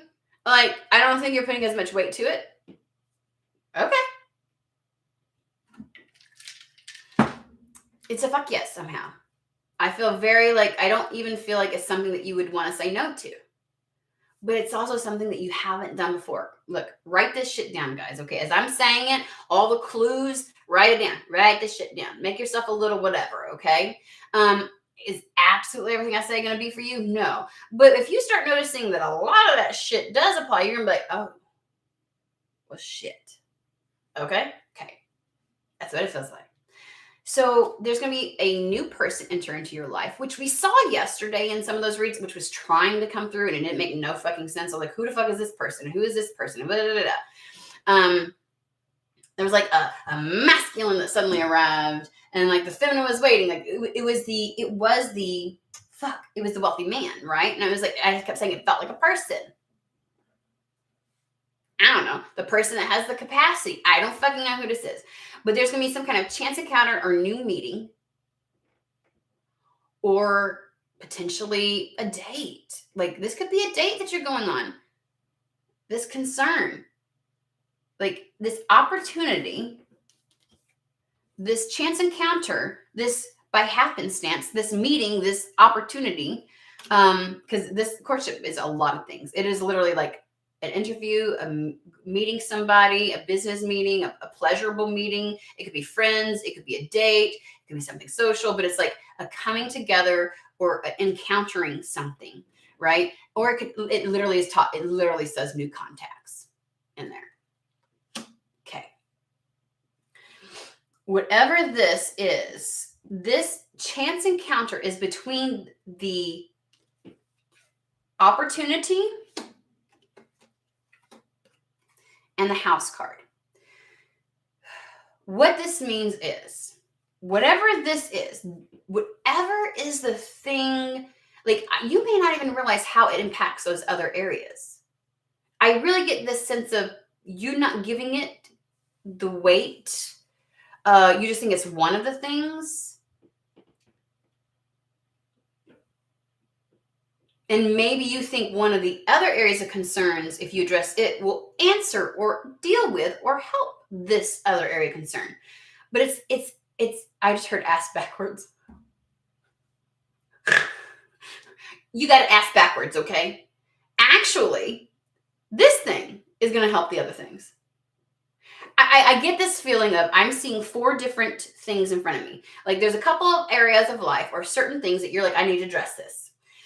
But, in your toil and labor of the court card, trying to figure out how to do things, you tried to, and yesterday we had the 2 of Pentacles, like we had the 3 of Pentacles, and I said I kept seeing the 2 of Pentacles, having to prioritize, figuring out where to prioritize. Now shit's making sense. I don't know, yesterday was a shit show, because there was that energy of the 2 of Pentacles, right? And it was like, really like where do I prioritize at this moment? And so you've been in that energy. You've been in the energy of, that's what that court card is, the courthouse card, because that's the negotiating, the pros and cons list, the trying to figure something out, looking at all the evidence and that kind of stuff, right? That's when you're examining everything and analyzing it and trying to figure something out. That's that where do I put my energy? What do I put it behind? Ooh, what do I put it behind? And we're going to discover that because something's coming in, 7 of Pentacles, and it's going to tell you where to direct your energy. Bitches, hello. Okay, I like this. So this thing comes in between whatever this opportunity that addresses an area of concern that you have had, that you've tried to figure out what you're going to do, haven't necessarily come to a conclusion on it.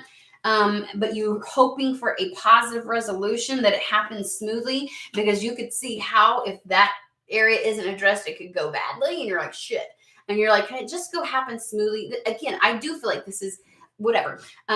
There's going to be some kind of new encounter, meeting, or offer that comes in, right? That's actually going to address it. Now, there's something about this. Whatever it is, this is either an actual home for somebody. So somebody out there is moving. I definitely get that. And if where you live has been a concern, like right now in the United States, the rent for things are going up astronomically. And people are like, oh my God, oh, that's a perfect example. Spirit, why didn't you give that to me before? Jesus. So a lot of people think the answer to addressing their ability to afford where they live is to get a higher paying job or more money, because they're convinced they would be able to find a cheaper, like moving doesn't seem like the right answer, because they're like, this increase and the cost of living is going up everywhere. Like, I'm not going to be able to find a place cheaper than this because everybody's going up. And there's such a demand for apartments that there's no vacancies. Like the housing market right now is terrible. So you're thinking the answer is finances, and they're like, no, just look for a different place. And you're like, and you feel like I wouldn't qualify. I wouldn't fucking qualify because of my money. And they're like, can we just say that if you move, you'll actually have more money? Either because it'll be cheaper, and so you'll have more of your money will be at your disposal, or moving actually gets you into an environment where you find a different job that pays more. Oh my God. Can you believe that shit? So it's like, so for somebody, it is about moving. For others, it's the familiar. This word keeps coming up, and it, I'm telling you, what was it? Wander and seek the familiar and friendly kind. This word keeps coming up in this thing. This is getting out of your comfort zone. The house represents what you're used to, what you're comfortable with, what's familiar to you. And that somehow is ending. Whatever this house is to you, whatever feels stable, whatever feels like home, whether it's an energy, a person, a place, a job, whatever it is, the answer is that it ends. It comes to an end. So I understand why they brought this out. They're like, no, it's a positive. It's a positive. Because I feel like there will be a level of discomfort with whatever this is. So the initial that comes in is going to feel like a fuck yes, but it's going to lead to a chance encounter or a chance opportunity, like something, a job interview, meeting somebody, something that then requires you to put an end to something that's familiar.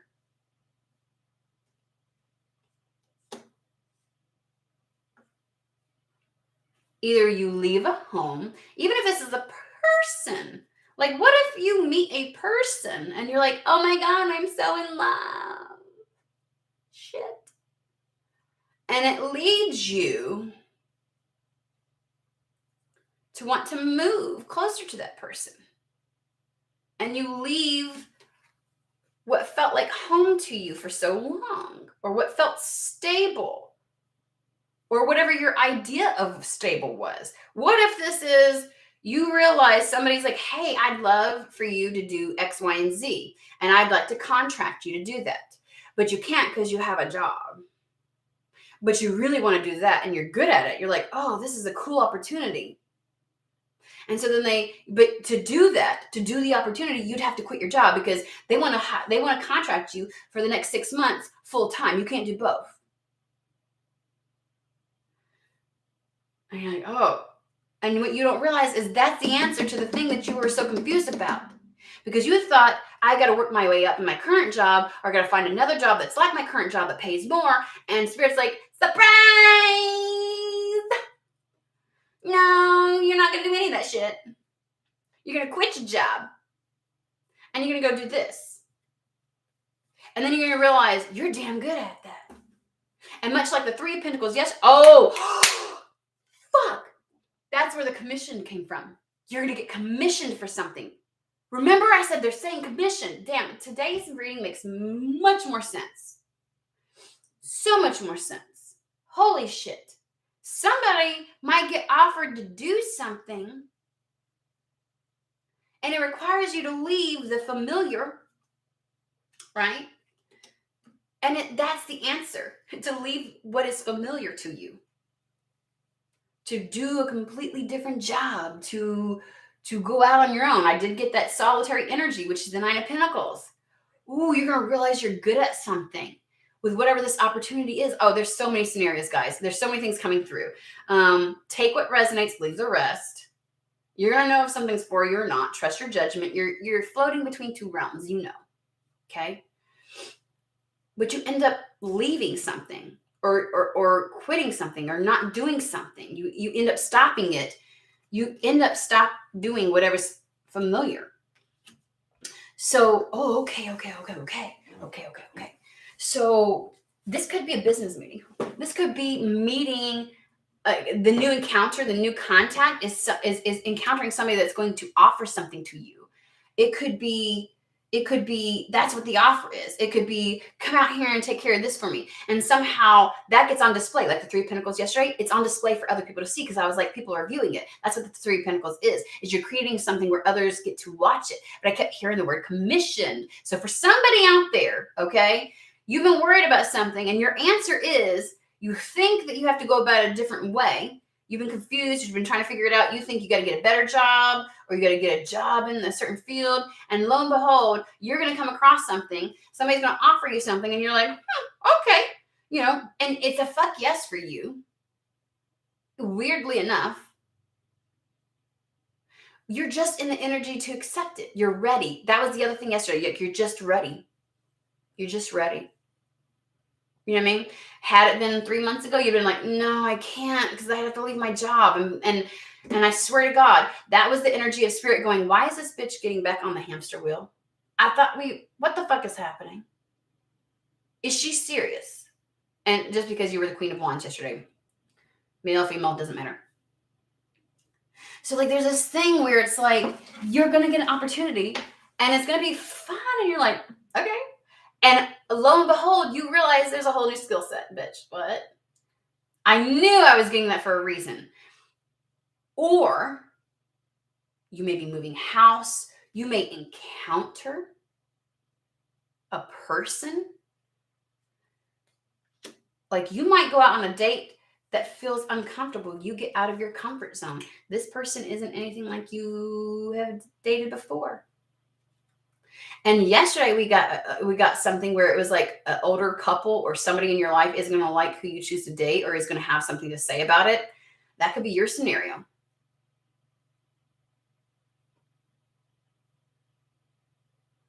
And you may have been hella confused about your dating life, trying to figure out, why am I not meeting somebody? Why am I not blah, blah, blah? But for whatever reason, you are open to it. You are open to this. Like coming out of nowhere. Someone's like, you want to go out? And you're like, what? But you're like, why the fuck not? Shit, sure. Let's do this. Cool.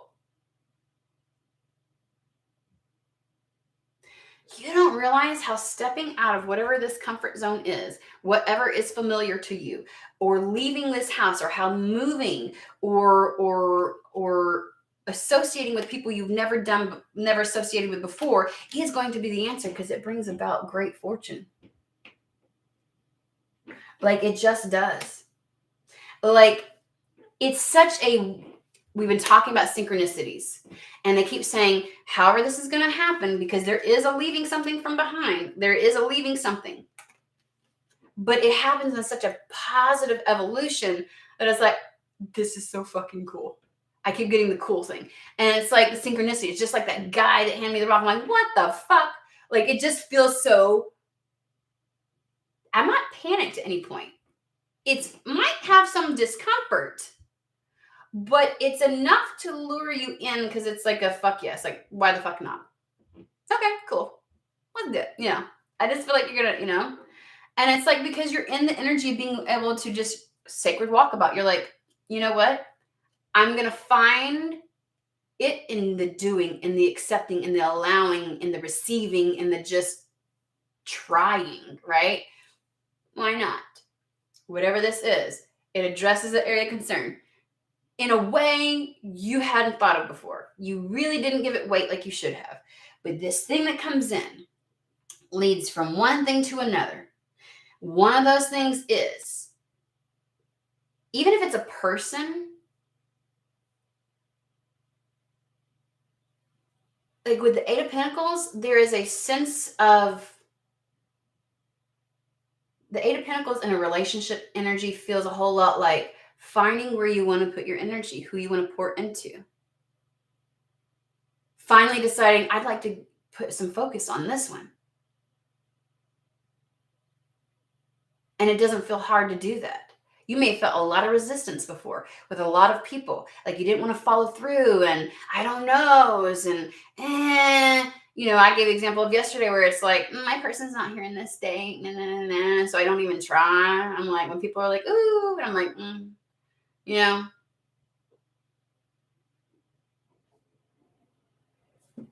I'm just saying. And there was a message yesterday. I'm just bringing, like, yesterday makes sense today, so I'm going to bring it in. It's off. I didn't leave it up. I turned it off. It was a shitty delivery. I didn't like it. Deal with it. I'm telling you everything about what I said yesterday. There was even one of the cards that came out, and it felt like social media. I was like, oh, this is social media. Duh. Like, there's a message coming through on social media. Like the web, the internet, whether it's an email or anything else like that. For somebody, that's true. Somebody may be reaching out and is like, hey, what's up? Da, da, da. And you're like, meh, why not? And it takes you out of your fucking comfort zone, because this is something, this could be a person that's like super popular, super really well together. And you're like, I have never whatever. This could be a person that you haven't dated someone like this before. And you're like, I don't know. It's like, but it takes you out your comfort zone and good shit happens. And we've said before that sometimes what's waiting for you is going to be after you meet a person, because they take you into different circles and it's like a cascade. But you find something you want to put your energy behind and you feel liberated because of it. 9 of Pentacles. You feel liberated from it. And from that, good shit blossoms. 10 of Pentacles. So this can go a myriad of ways, guys. I'm not feeling sold on any one, but I am definitely, there is someone very specific they want to let know. Someone, that commissioned one came out of fucking left field yesterday. Somebody is going to have to leave the familiar way of doing things, because you're going to get an offer that's going to be really cool. And you're like, okay. And you're just in the right energy because you're ready to accept it. You're like, you may be like, because nothing has popped off. You're like, sure, why not? I'll do it. It's something. And you have no clue what's about to happen, because you're about to have skill sets highlighted you didn't know you had. And you're going to start putting energy behind that. And from that, because people will be seeing you like, oh, damn, look what they just did. Brings in more business. You start growing and you get financially independent. That's that 9 of Pentacles. And before you fucking know it, this turns into your lifelong career, bitch. You didn't know that everything that you wanted and all the answers you needed came from this little fucking thing. This little offer. And you were just in the energy to go, okay, sure, cool. You got no fucking clue. You really don't. But you do. You're between two realms. It's a knowing. You may not see it, but you know. You know you're in the energy you need to be to accept this. You know that it came in for a reason. You feel it. You're like, it's a fuck yes. So you say yes. There's no resistance. And you're open and willing and ready for that sacred walkabout, bitch. You are ready. You're ready to have fun. If you know nothing else, you know you're going to have fun. And you know when you're having fun, good shit seems to happen for you, because that's where you manifest from that energy. Nectar of sweetness and joy it brings. Like whatever this is, it's gonna be fun. It's gonna be a lot of joy to you. So why wouldn't you say yes? And from it, more joy is born. Bitch, what? Like, it's the medicine that you needed. Whatever this is that's what it says. The hummingbird's healing as medicine it sings. So the hummingbird's song is the medicine that you needed. Like the hum of its wings and stuff, like that's whatever this is the positive solution you were needing all along. It's the medicine that you needed. It puts you, whatever it is, puts you in this childlike energy. Remember the 6 of Cups. It brings joy back. And from there, things build. It's like you're going to discover something new. It was probably there all the time. 5 of Cups yesterday. We talked about, how he's always looking at the 3 of Cups. And if it was already there. It was already there. If he just fucking turned around, the 2 of Cups. It was already, what you have needed has always been, like, it's a skill. It's something that you're going to discover about yourself. If this is business or work and like whatever it is, it's going to be, even if it's like, I had no clue I would love living here.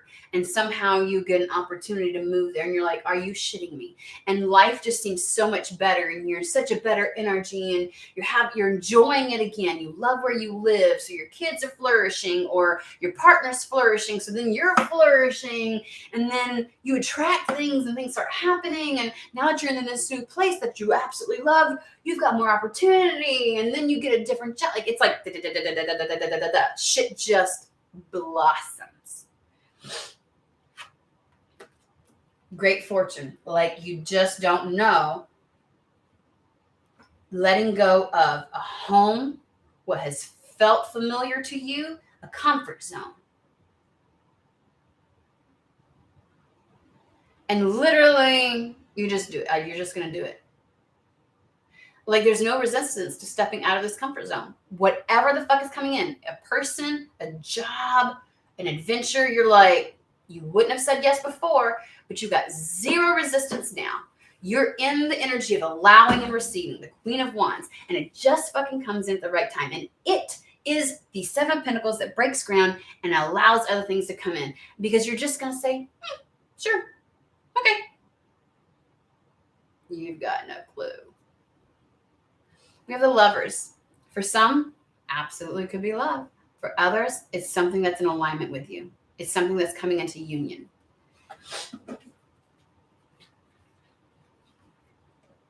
It is abso-fucking-lutely also a choice. Okay? It could be a place at a distance for the person that's moving.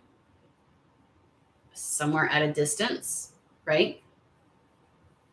So maybe you've been wondering, why can't I meet somebody? And what you didn't know is the person that you're meant to meet isn't where you are. Why can't I find somebody that I would? And so you think, I just got to go out more down here, or I've got to get online dating down here, or I've got to or maybe I just need to cut out dating altogether. You were in confusion, and Spirit's like, God, no, they're not here. So maybe you'll go on a trip somewhere, something that you say yes to, and you meet somebody.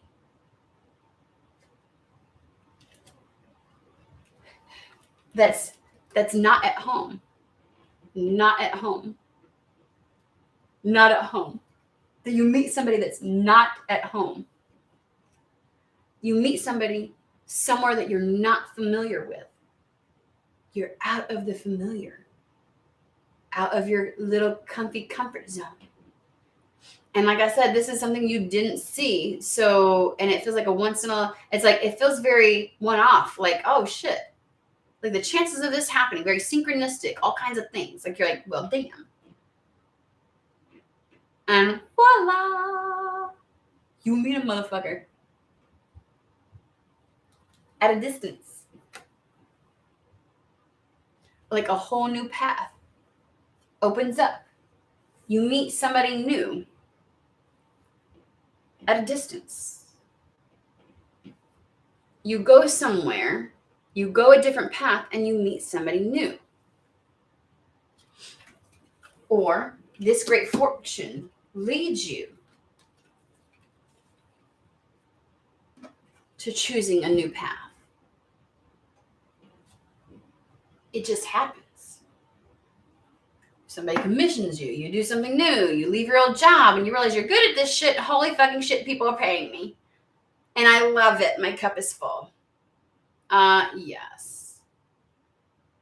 And you are maneuvering in such a way that you are existing between two realms. It's like, for some of you, this new way of seeing things and operating, it may be very much a part of your path. For others won't know this. They won't know that you exist in this energy unless they get real personal and close to you, and they're going to be like, how do you do it? But you're not wearing it on your sleeve, like touting it to everybody and beating your chest. I'm this kind of a person, and I have this ability, and blah, blah, blah. I don't feel like it's that.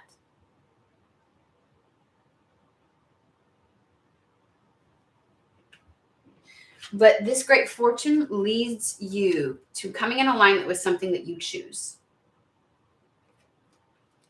Okay? For some, it absolutely is a new person, a new path. Maybe that's how this encounter happens, but it's out of the familiar.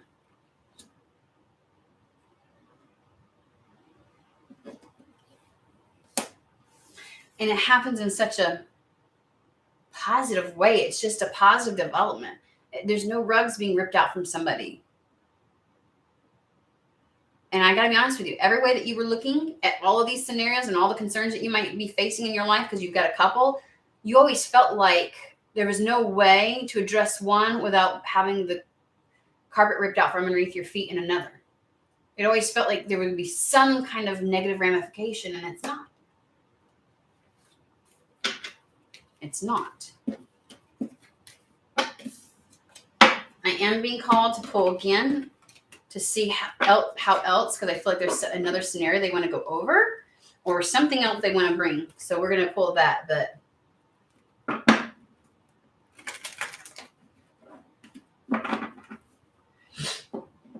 want to stay up, but I need to sleep. My brain won't let me. It's so attached to this. Go to bed, LP. I hope you went to bed.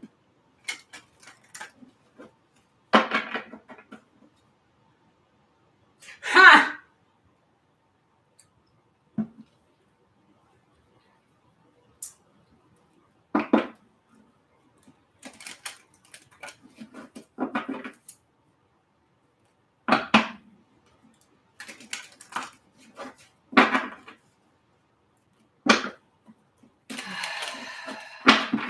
We're almost done, guys. Almost done. 2 fucking hours we've been discussing this. Jesus. I don't know why. Well, it's getting warm outside, and I need to turn the heat off because I'm getting...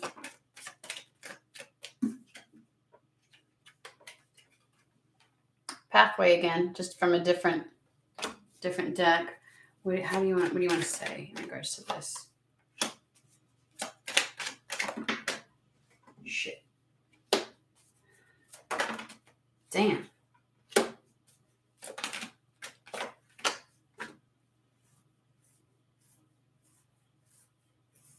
Somebody here feels like they're going to miss out. Like they're just going to miss the opportunity. We have concern and thief. You've been expecting for some negative development. You just have. We got concern, thief, like you're just going to get a missed opportunity or somebody's going to steal it away from you or something bad's going to happen that keeps you from being able to get it. And then we've got expectation. It's what you've been waiting for. It's what you've been expecting. You're like, you know what? This shit's just not going to happen. And someone is feeling like a new path, a new work path.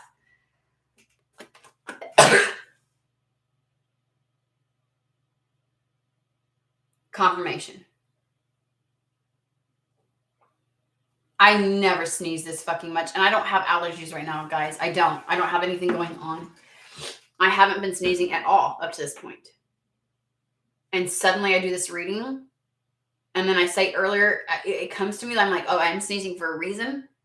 And I'm like, pay attention to what's being said at the exact same time that I'm sneezing. So somebody needs to realize they have been looking for a new career path. They've been looking for a new way or a career path that is for them. So someone very specifically, I told you that, like I gave you a bunch of different scenarios, relationship, moving home, that kind of stuff. But they're heavily emphasizing someone's going to come across a new career path. It is about finding a new skill set that may be similar to what you've been doing, but it's very particular. There's something very particular about what you do. There's something very specific in what it is that you do well and people like, and that's what they want. And you've just been expecting for things not to work out. Because look at this, the feminine is facing these things. You've encountered distractions and have had missed opportunities in your search for this. You had lots of concerns surrounding it, which we had the concern and the like trying to figure things out. You've really been trying to figure out, what the fuck do I do work-wise? And you're about to figure it out because of something else that comes up. And I feel like it has something to do with what you've been doing, but it's also not. There's a skill. There's something that's highlighted that wasn't highlighted before. And I don't think it's just a path. I feel like it's something that's highlighted within you, and you decide to put your energy behind that specifically, and you find that is what brings. And I think that there's some kind of opportunity that's coming in that you're going to go, okay. And that's what brings that highlight to it. That's what helps you to realize. Either it's an existing skill set that you do in a new way, and you're like, well, shit, I didn't know this was a possibility. And so you do it, or something new comes online for you.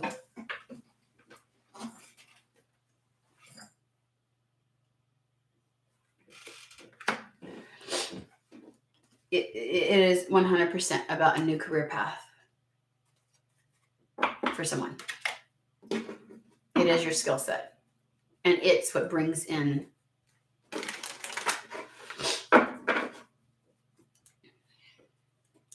Let's ask some questions about the coming in, because it feels like something coming in. The Seven of Pentacles is an offer. They wanted to specifically say offer before, even though for some it may not be like a person, but it's like an opportunity. But I wonder about the coming, like the Seven of Pentacles is that thing that comes in.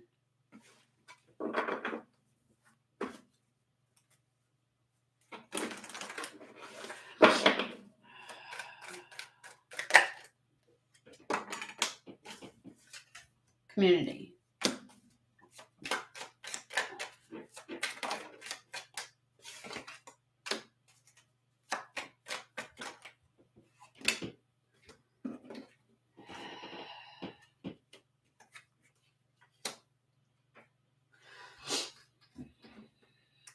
Okay. Right now, what I'm asking makes no fucking, they don't care.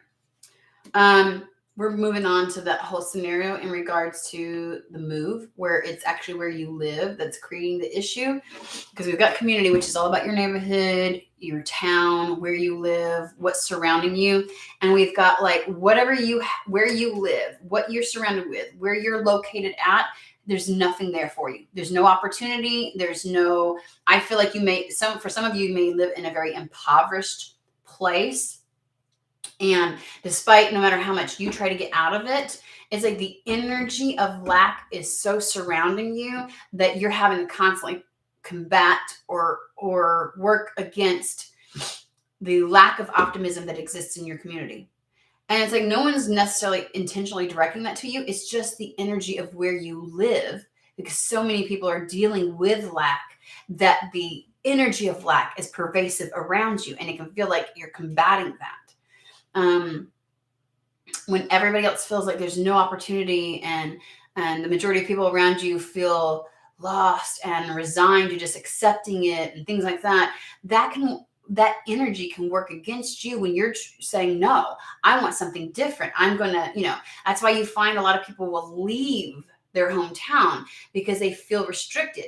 Even if it's like you should be able to exist anywhere and make progress, that's not always the case. And it's not fair. It's not fair to the people that are there, but there may be something about having to get out of where you are to have opportunity.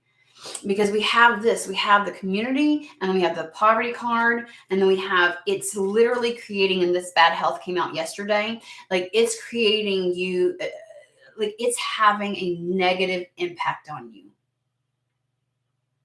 To the point where you may live in a home that's not good for you. That may be creating health issues for you. And it's only compounding the issue and making it more difficult for you to get out of something. It may be creating a spiritual disharmony, because bad health is like your spiritual health, right? Wherever you is, the lack of opportunity, the lack of connection, the lack of support in your neighborhood or in your community, the lack of whatever it is that you're needing is depleting you. And it's robbing you of your potential, robbing you of your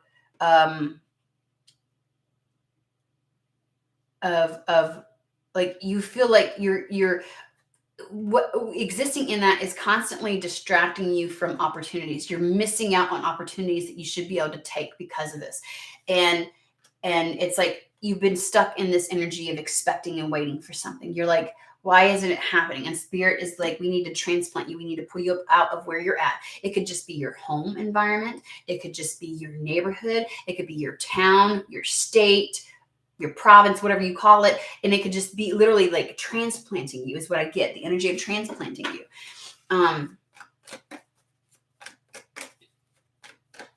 I get the sense that there might be somebody out there that can't work because of their health. And they're like, it's where you live. You need to move.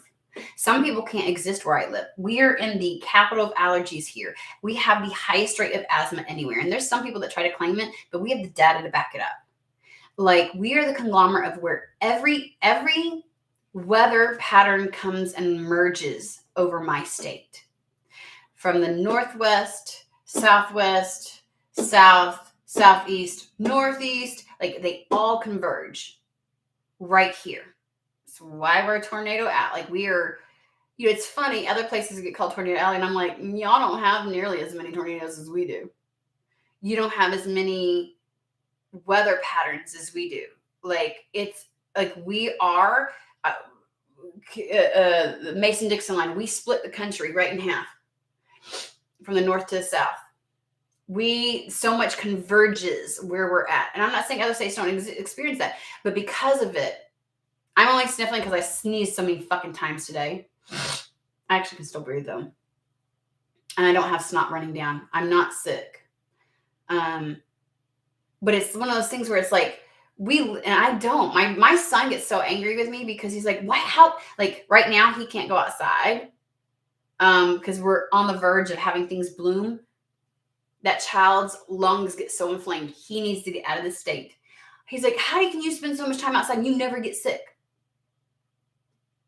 Because, I mean, my body can handle this. Yours cannot. He needs to be somewhere else. And when he is somewhere else, when he's doing well health-wise, it's amazing how clear his brain works and how easy it is for him to focus. But when his lungs are constantly inflamed and he's constantly sick and, all kinds of stuff, it impacts every facet, right?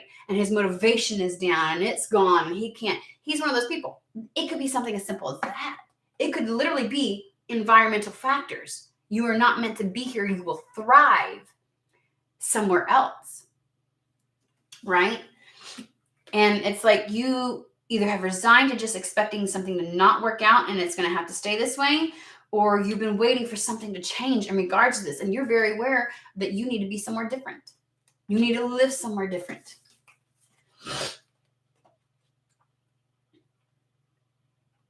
I will pull a card on this. Whatever this newness is, either this is other people, they're going to have concern with it, which we had talked about yesterday, or there's concern for you because it is a sense, so you have to leave something familiar. Let's find out. What is this message of concern? Because it's usually information you don't, like there's going to be a new development or new information that you may not want to hear, but this is, whatever happens, it's going to have a positive evolution, bitch. I can't fucking make this up. What the fuck? Great fortune and sudden wealth. So I think this means that there is something new that stems from an area of concern that you've had. Like an area where you've just had bad news coming in. It's not good, whatever it is. Because it doesn't feel like a message per se. It's something that you already know. Because this can also just be negative information. And it's like, you already fucking know this. So something new comes from an area of concern that you're already aware of. And it's like, it happens suddenly. You get sudden thrust of fortune.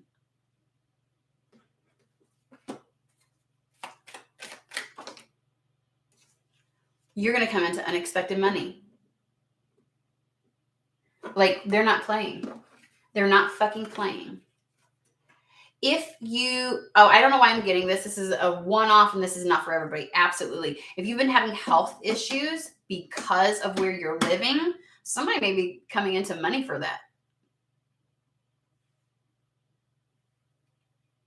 If you've been waiting for something to get you out of this, I feel like somebody's been waiting for some kind of way to get out of where they live, and something exceptionally beneficial, unexpected, sudden, good fortune. Whether it's money or the opportunity that just you get it and you're able to move.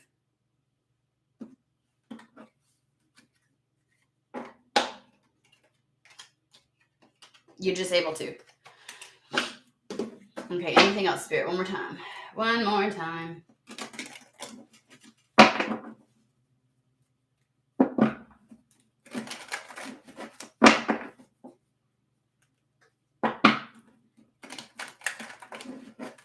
I have no telling you here. I've been living in a very weak toxic, very, very toxic. Yes, I have. Yeah.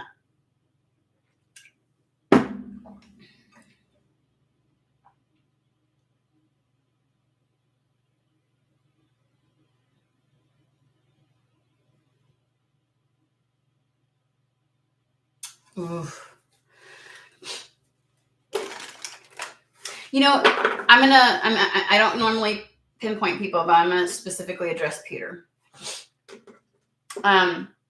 And I hope you don't mind, Peter, because I'm being urged to do this. But we did a after party where we had talked, and you said that you were, when something didn't work out before, right?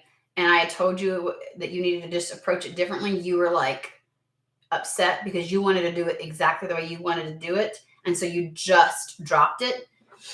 And that's that disconnect. You were like, you were in the energy of existing in both. And somehow that event caused you to want to separate. And so then you went through this level of confusion and turmoil inside, and things weren't completely coming through to you. And, you were dismissing things that did come into you. And you suddenly said to me, you were like, you know what? Like, I am ready to do that again. Like, something has come back together for you. You're now back in the energy of, I guess you kept trying to go on that hamster wheel a million fucking times, and then you'd come back, and then you'd go back out because you were just feeling like there's no way this is the way that it's supposed to go. And so whatever happened, you were so tired of getting on that hamster wheel, you just sat there. And it's like you came one with, okay, I tried every other way, but I know I'm still meant to do this, and I'm willing to step back into it. And there's some sense of harmony that's coming back for you online. And you're allowing, because before you were angry with spirit, you were very angry. And so you didn't want to hear some of the shit. And so that's what kept that disconnect. It was like, you didn't like the idea that you had to tweak something. And it's like, you are in the energy now of being back in harmony with that, and listening, observing, both, like not giving more weight to the material world, to your human aspect of stuff versus spirit. You're not so angry with spirit anymore. You're now listening. There's a mellowness that has suddenly come over you. Like, that was that final decision. You've had a final decision. You finally said, you know what? Like, the level of anger that I've had, you can still recognize it. You can still see it, and you still want something else, but you're done with it. And you're like floating between two. And so you're waiting, you're watching, and you're seeing. And so you're receiving the messages appropriately. You're witnessing how your environment looks right now, and it's leading you. You're looking at it through a different lens, and it's leading you. And you're going through this going, okay. And so you're in the Queen of Wands. You're waiting for that moment.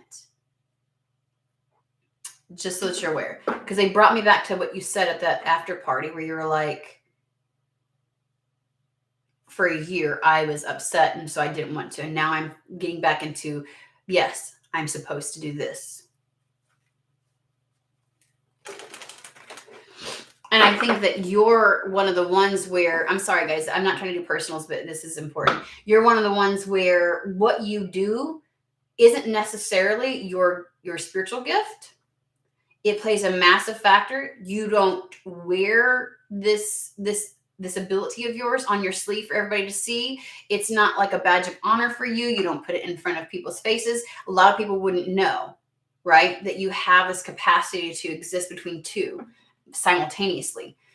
That you really don't need a bridge or something in between to help you hear, decipher, receive messages, all that kind of stuff. You don't really actually need that. We all kind of, to a certain degree, once in a while, right? Like, a lot of us can't read for ourselves, but when we wait to receive the message, it comes through, right? When we're patient to receive it. And there's this sense of like, whatever you're going to do won't necessarily look like, like when people can do this, some others think, oh, you automatically should do, like, whatever you do in life should be spiritual. Like you should use it as your career. And it's like, no. But you obviously will stand out to others. Because how you move, your energy, all that stuff is going to be different, right? And so there's this sense of like, but you're in the realm of what you do isn't necessarily putting your capability of that on display, your spiritual gift. But you are in the camp of a new skill set is going to be highlighted. And it's not so different than what you've been doing.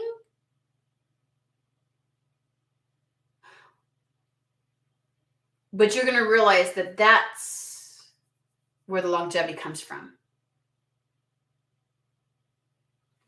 Okay, now we can move on.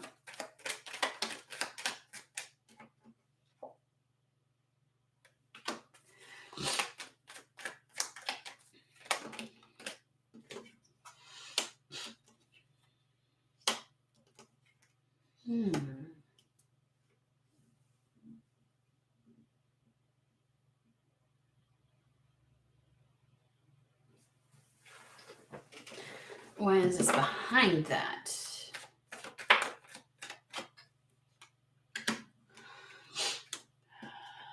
I need that clarified. And what is this?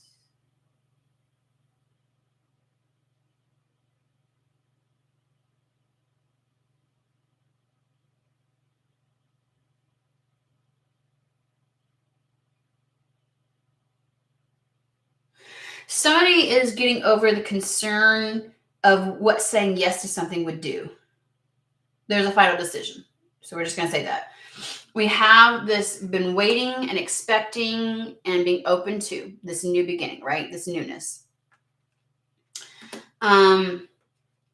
There's this real, like, there was a time where it was the obsession, trying to figure things out, really trying to think through something that you knew you really wanted, or, I also get the idea of, like, this is like an obsession of yours, like something that you felt really drawn to. And so you were just waiting all the time, like it's going to happen. And for some, we got the message of concern. I don't know who this is for. This feels like a side note, that there is, what stopped you was the concern. Like there was a concern that kept stopping you from just doing something. And I feel like this is dissipating because her back is turned to whatever this concern is. Like maybe it is the being negatively received by somebody and you're like, fuck it.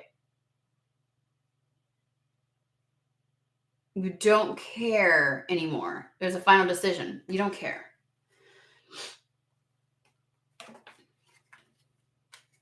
Like, you don't care. Anything else, Spirit? Anything else in regards to this and what's coming in that you want to say? We're going to do this. This is the last time and then we'll hop off.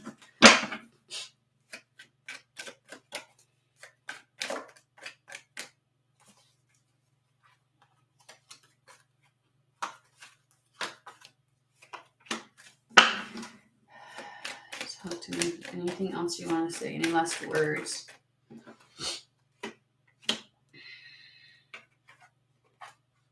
Someone's level of anxiety and physical health, like with this, if there's a bad health card, someone's bad health is going to improve. Someone has felt the ramifications of something. Like it's put you in, oh, I'm also getting depression. Okay.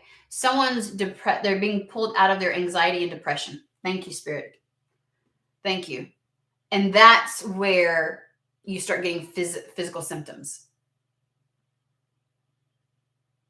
Like you're seeing how it's taking a toll on you. It has been taking a toll on you.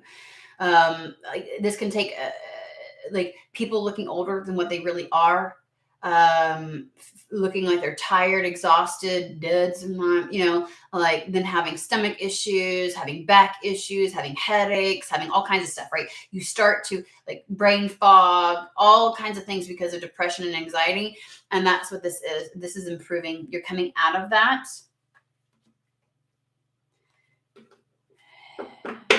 And there's a gift. Or the elevation happens because of this gift. Whatever this is that's coming in, it takes you out of that. And so you're going to see an improvement all around in you, even in the way that you operate. Like I was talking to my son, like, his brain fog would go away if he could live somewhere where his body was able to to work appropriately, right? For some people, they will have the energy back in their body, and they'll look years younger and more alive and vibrant and inviting if they could pull themselves out of whatever this is. So just know what their last words is, whatever this is coming in, it pulls you out of that. It elevates you out of this state. Poor mental health, poor physical health, poor motivation, poor energy. It pulls you out. It elevates you beyond that. I feel good. I feel like we finally addressed that. So.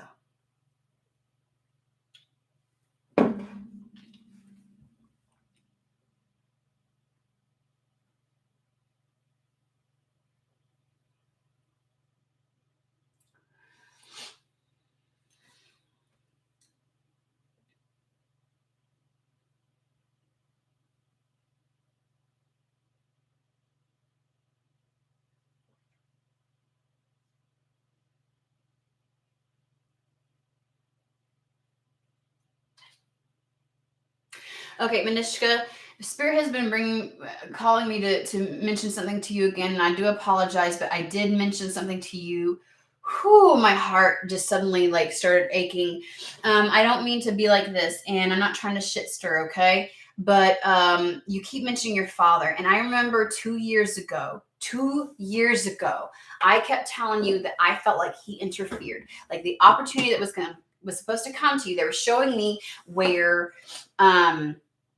a phone call came through and like your dad somehow interfered, like an offer was trying to come through and he somehow like he intercepted it or something to that effect, and it caused you not to get something. And you acted very shocked and you're like, no, not my dad, and all kinds of stuff. Like, would he really? And then there were several other readings where your dad's energy kept coming in. And I was like, well, and you kept acting like it was, there's no way, there's nothing negative with my dad. And I was like, well, maybe I'm just wrong. And I was like, I don't know why your dad keeps coming through, but he is. There's something about him. And now you're willing to admit how toxic your father is. And that's okay. You may not have been able to then. I backed off of it. But here, the last 3 readings, I have been feeling like I'm supposed to say something about your dad. But my human's like, no, don't go there. None of your business. That's her family. I wholeheartedly feel like he played a factor in you not receiving something that you were meant to receive. And I'm just going to put that out there. And if it makes me look like a bitch, I really don't give a shit, because it's a message that keeps coming through. And it's something that I mentioned to you before.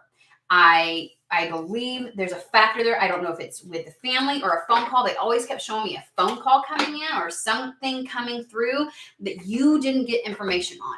Like he interfered and because he didn't want you to go. I don't know what it was. I don't know what it was that came through, but it was around the same time that we were talking about like getting some kind of an offer. And then you also saying you knew somebody at a different job. There's something there. And I even encouraged you one time to ask him, like, just ask him, to see, hey, Dad, did anything come in for me? Did someone call? Or like, just question him about it.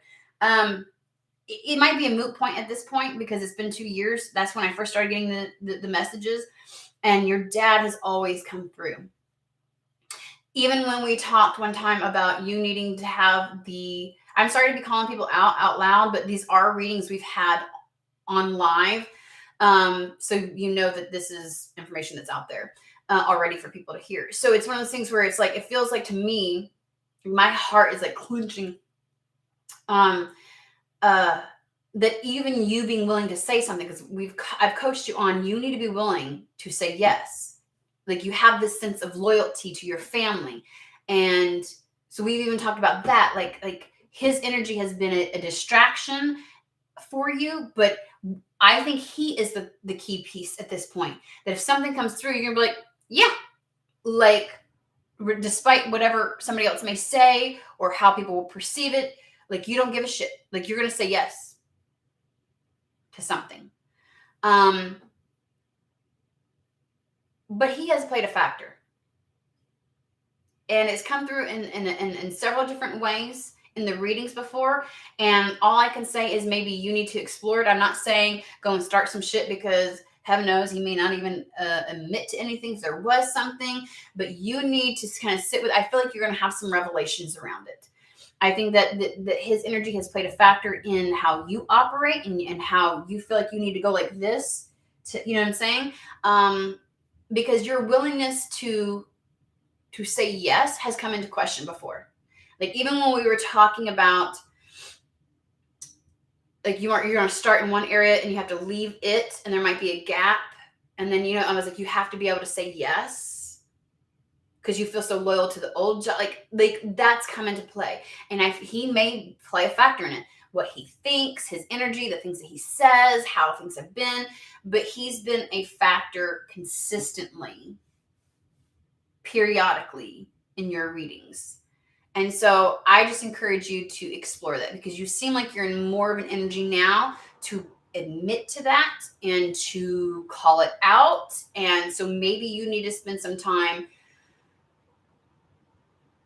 in private contemplation or receptivity to allow those messages to come through now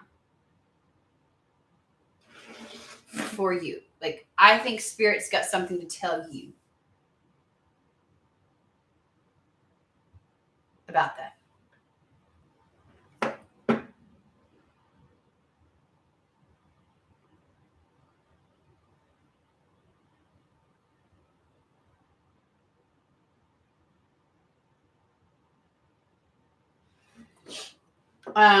He did. He interfered with an opportunity that was going to be offered to you. I just know that. And I keep getting some kind of like a phone conversation. Like he intercepted it and stopped it. So. And even he may feel like he is doing it for the right reasons, but that doesn't negate the negative impact. It's been taking you out of your power. And to a certain degree, that was his goal, because he feels like he knows best.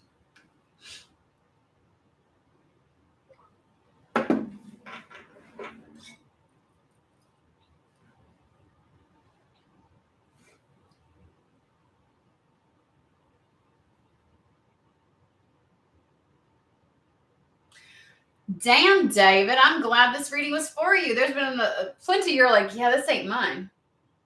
This ain't mine. And I'm like, just hold on. Eventually it will be.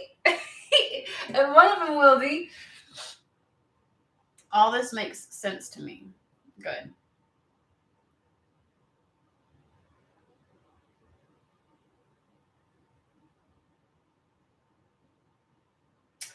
I'm really glad, because you were very protective when I know I accused him one time.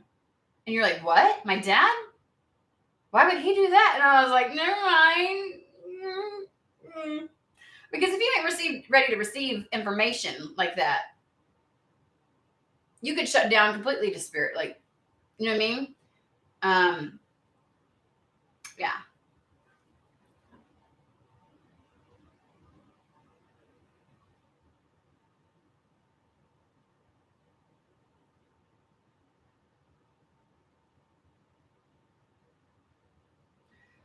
Oh my gosh. Wow.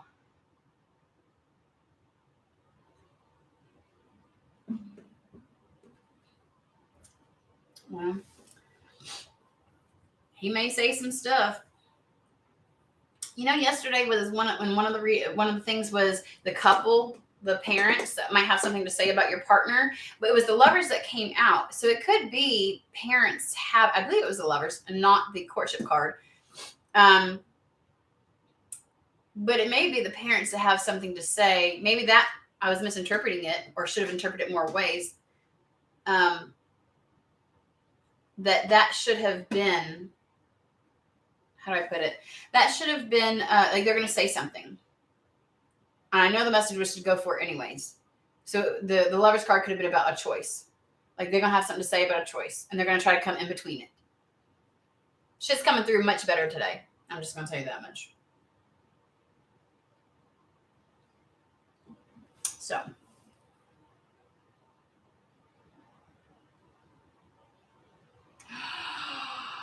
No shit. Because you're an extension of him, and he gets his glory from what you do.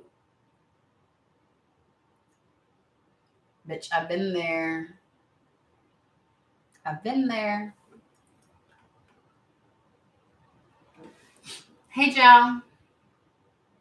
Almost all astrologers kept predicting government jobs for me, like legit ones. I'm far, far away from those thoughts. Yes, sure. Yeah.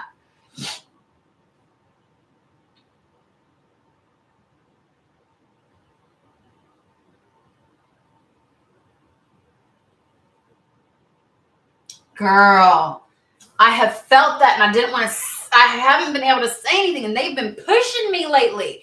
I know I'm getting blunt on here, guys, and I apologize, but shit. Like I be calling you out on, I'm, for whatever reason, they're telling me how, today they've told me how at least 2 people are fitting in this. Well, that makes sense, David. A lot of your physical ailments really are because of where you're at, the circumstances you're in. Wow.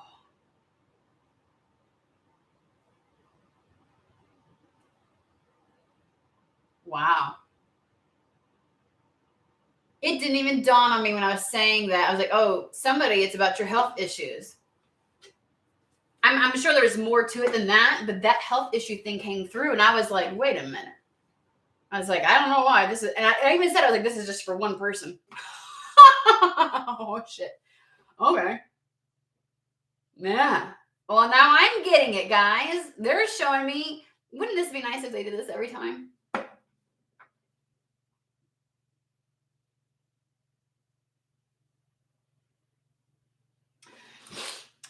All right, so I've got about 30 minutes. Jao just said, any space for deep, crazy questions today?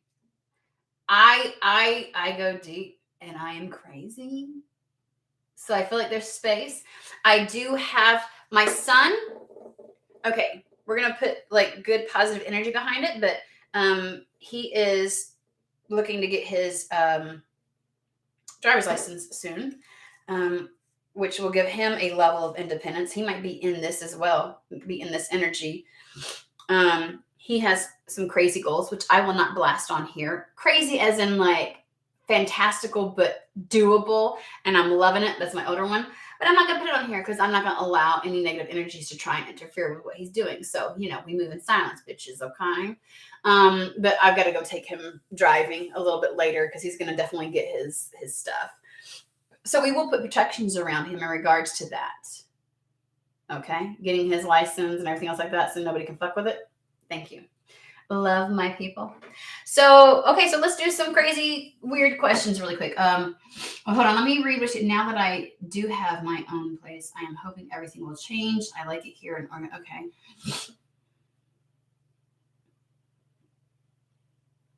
Let me read. So the last 2 weeks were bad, like really bad in terms of health. Send him love, Nishka, but also stand your ground. Much power and love to you, dear. Oh, I love you, Shirley. I love how we support each other. Love it because this is what we fucking need, okay? Because obviously we ain't getting it from our environment. Just that. Not, at least not the way that we need. So I know I look really, I just put my hair back up, but I don't know what I did. But look, guys, okay? I literally got out of bed and got on here, so leave me alone. But at least y'all know what I look like straight up out of the bed in the mornings. I'm like, and I just throw, oh, look at that. What the fuck? I just throw everything on. I just, throw my hair up and stuff. I look really weird. Whatever. My hair's about to fall out. I just did something to it. Anyhow, stop, Shauna. Stop. Okay. Thank you, David. I appreciate your help, I need to get a hold of you because something came through. Not about that article you sent me, David, but like wondering if certain things were working. And I picked up on a hit. So I did some things different also, but I also made it abundantly clear, getting approval and consent for protections and things like that. And I actually, something hit a barrier. I was aware of it. I was like, So I got to tell you later. That's woo-woo stuff that I talk about with Peter. Or not shit, Peter. What? Well, I talk woo-woo with Peter too. Oh my gosh. With David. Oh my God. Okay. Whatever. Okay. Bring it back in, Sean. Get it together. That soul cry you mentioned in one of your live streams. Oh, you had it. We all know. Okay. I hope some messages come through for me this time. Have to learn that. Move in silence. Love you all too. Myself and Kelsey have also been battling with health issues. Yes. And if you remember, Peter, with yours, I'll get to it, Joe. I promise you. Peter, when we were talking, I kept having a vision of, I don't know why I saw 2 fetuses and one kept dissolving. And I was like, I don't know what this is. I think that was just them trying to tell me that there's only going to be one. But I kept being afraid that they were trying to tell me like there was going to be a miscarriage and stuff. And I was like, I don't like to predict shit like that. Like, that's not my, I need to get more comfortable with telling people the truth and being very blunt. It's amazing. As blunt as I am, there's a lot of things that I will go, no. And that's probably hindered me. That's probably held me back. Because when it's there's just certain areas I don't want to go. And sometimes they sneak things in without me realizing what they're doing. And so if my human's like, am I predicting? I don't like that. Like, I need to be more open to just giving a message and not giving a shit. I need to be where you all are at. All right.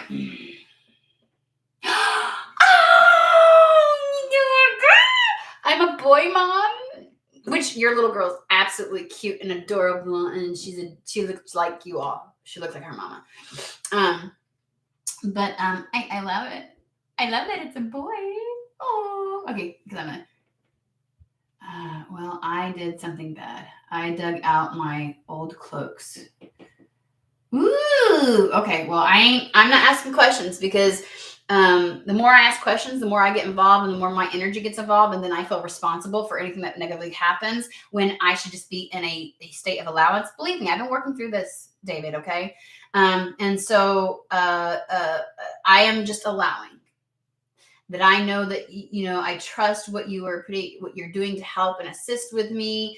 I asked for help. I need to be willing to receive the help. And that I can trust the help, all that kind of stuff. So I've had to work through my things.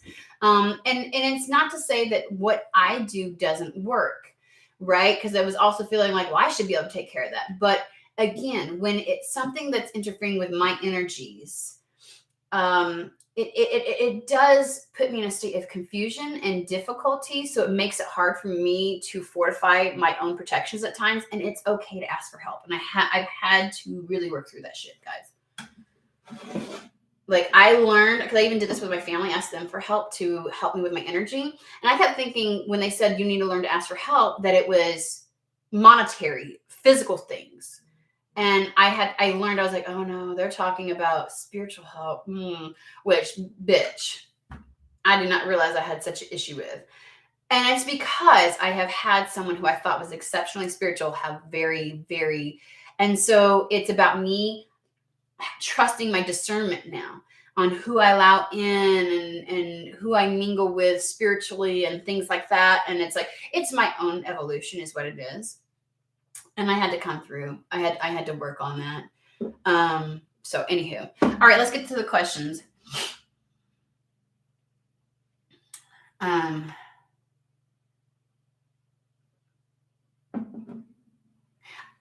know we have babies coming into our group. Okay, anywho.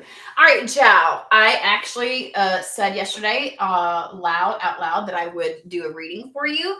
And then you disappeared. I didn't know where you were. I was like, what the fuck is going on? So let's go ahead and go there. Jow, do you have a question? I'll go ahead and pull a couple cards. It won't probably be as long as in-depth as I usually am, but let's just do it. Let's see what I can do. Even if I can give everybody like 3 minutes. Let's try that.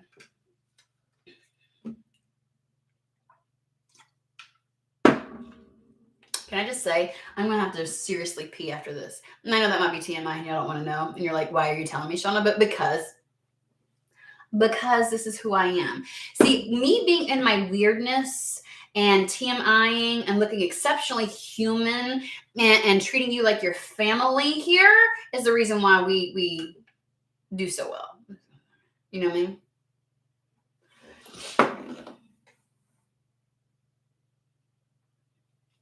Well, spit it out. Spit it out. Look what the fuck I did to my hair. I don't know what I did. Yeah. Hush mouths. And I did do something different because you all know that I have been doing a cleanse, and I've finally had my coffee, and because yesterday I had my water, and I did do something. I'm implementing the things that I've had before to help me out. Hey, Kelsey.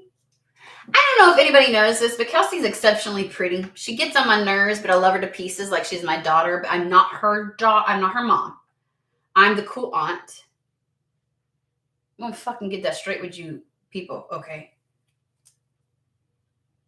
I may have motherly qualities that come out from time to time, but I am no means anybody's mama. I am the cool fucking aunt, okay? That crazy ass bitch that will drink with you and be like, I see a spirit over there in the corner.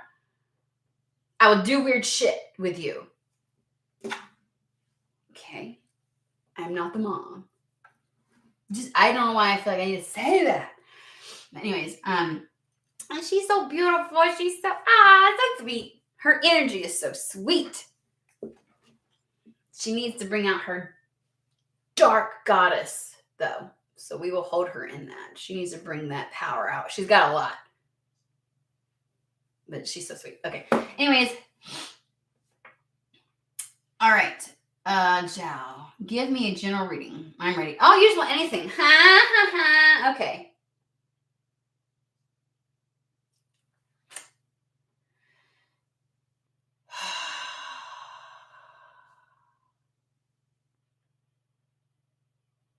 Damn it. Just so that you're aware. I don't know why the fuck let me check this. My son might be texting me. No, there's just a bunch of my camera on my front door picks up a lot of stuff and it always alerts me and I'm like, okay. All right, so we are going to do the Tarot of Sexual Magic. The funny thing is, I'm like, no, because he doesn't want to know about love. And they're like, we're not talking about love. There's something about being in the feminine energy and creativity, and they want to use this deck. I was like, I even asked, that's why I kept looking over here. I'm like, is there another deck that could supplant that? And they're like, no. Like the energy was palpitating. That's a word today also. And so I feel like this has everything to do with sacral energy, okay? Like, you know how sexual energy can make you feel really alive? Well, that sexual energy can in creation and in the birth of something can really be palpable. It's not just sexual in nature. That energy of the sacral is like life force. It brings life to something. And so that's what I'm feeling. Like it feels really like woof kind of thing. So we shall see what they want to say. So I think that has more to do with that. Because that's what they said. That's what they said. Also, Zhao, when is a good time for us to plan a trip and several of us come and visit you in Portugal? Because we know you got some gorgeous beaches over there. And shit, right? We need a point person, a contact who is familiar with the area.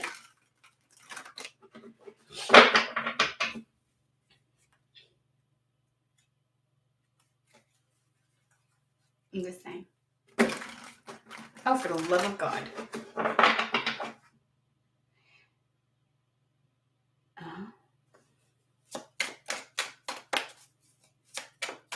They want me to mention a frog. I kept thinking I was seeing a frog on here.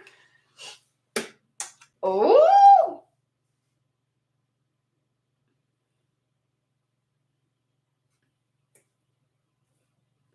Okay.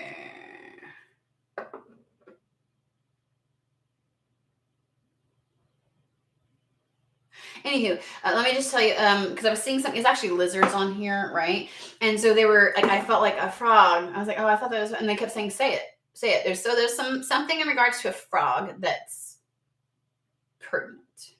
I don't know if you're going to see one, you're going to hear one really soon, or frogs is your thing, or like frog is an indicator for you. Like you might see an image before something happens. I don't know. I don't fucking know. But I said it and now they can shush your mouths. Okay, so we have the 5 of Cups and the 10 of Pentacles here, dude. And there's something about going from the 5 to the 10. And they're honing in on the 5 being a change. And this change was something that's seen as something very difficult for you to deal with, because it almost felt like an emotional blow, right? Like, so maybe there was something that you were really passionate about, and there was some kind of like change. Because we're in this particular one, I'm going to cover her boobie because her boobie is the only thing that's, whatever in this one. First off, we have this newness here. 5 of Cups is all about focusing on what went wrong or what didn't happen versus looking at what you can do, right? But also with this particular one, I want you to see, like, there's a new passion, something new, like something's being offered. This masculine is offering something to this individual, this lady, right? And there's something like the ghosts of something that really meant something to you, like you actually allowed yourself to get excited about, to feel invested in, and things like that. That still seems to haunt you a little bit. Like the energy of it is still lasting. It's doing something where it's like, I guess when something new presents itself, you think of or feel like this, because we've got this little face floating in this, right? Where it's like all these emotions. This water is about the emotions surrounding something, and it's like the ghosts of past, right? But we can also tell that despite there being water, this fucking flame is still burning. Now we know in real life that might mean there's some kind of oil or something in the water, but this is tarot, okay? So we're saying that you're getting excitement or something new is coming, and it's like you're having a mixture of excitement for it, but also some type of emotional response that's tied to the past. And what I want to say is the 5 is telling me that's change, right? 5s are all about a change, a shift, a trajectory change. And that trajectory change may have elicited some, you may not have realized how emotionally attached to something you might have been. Like, or that trajectory change, you had an emotional response to it.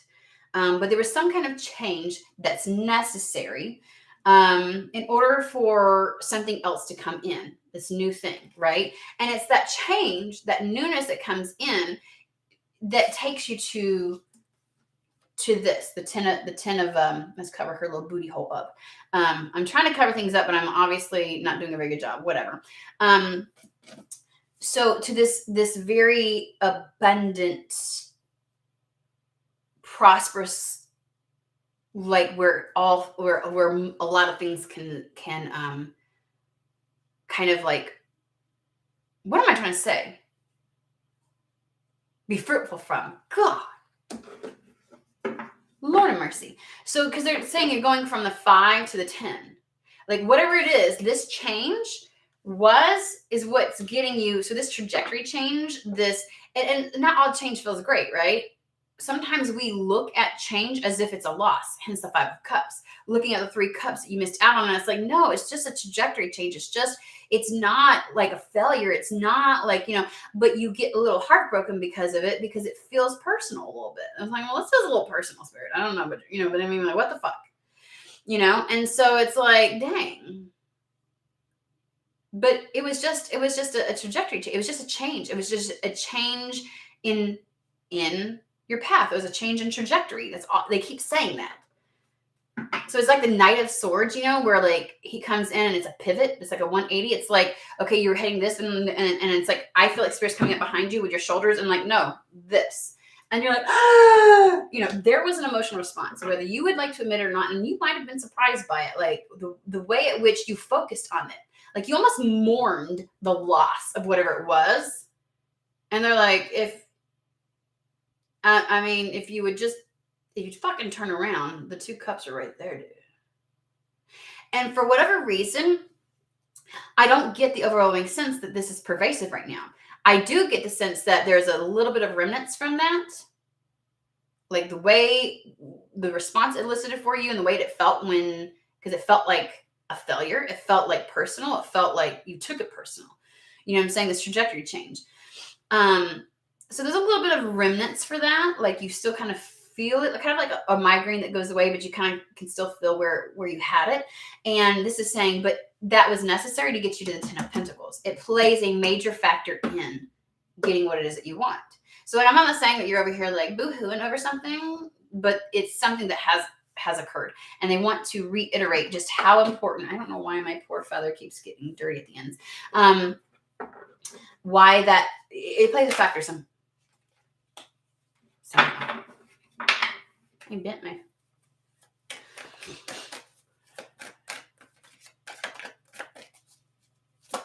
Yeah, I'm just because I tried to do this yesterday for him, and then I think he clicked off or something was going on with YouTube. So I'm just gonna do this, but I also hear my son in the other room. I know he's waiting for me. He's waiting.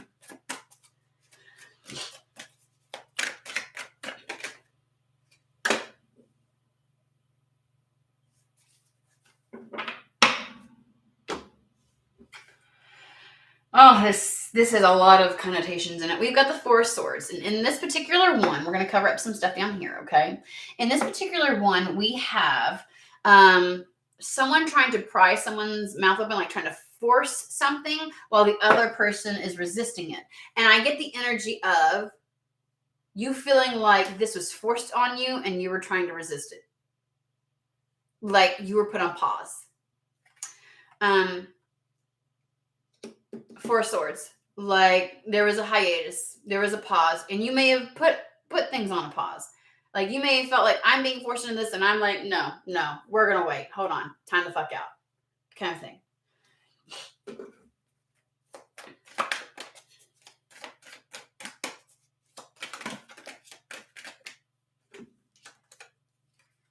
Oh, there's that Knight of Swords. Knight of Swords.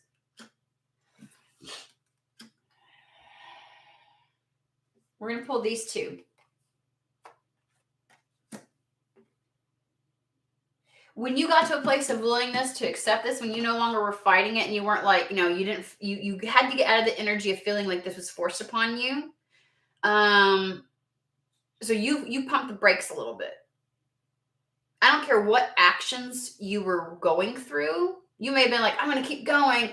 And it's like, no, really, energetically, you were blocked. You were like, you were not receptive. You were not to the changes. But you're in an energy much like Peter, where you're like, okay, now this feels, okay, I'm open to it. I'm open to a trajectory change. So it put a pause on things for a little bit. But I am seeing this. It's like once you accepted that things were going to go differently and everything else like that. Oh, shoot. I always keep forgetting, because I don't have it on 18 plus, so I've got to be really careful, right? Okay. So here is the Knight of Swords, which is that pivot point, that trajectory change.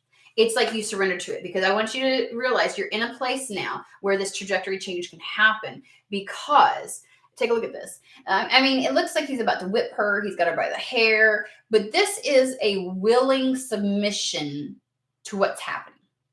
Okay. No more any disgust or anything else like that's happening. It's like, I'm willingly, okay, I'm okay with going this direction. I'm okay with the change. I'm willing to be open to the transformation. And from that, we get the Knight of Wands, which is then something fast develops. Because you had to choose that. You had to choose it. You were resisting it at first, but you had to choose it. Once you were okay with the pivot change, the trajectory change, things start, sorry, booby. I swear to God. That's when things started happening fast. Knight of Wands.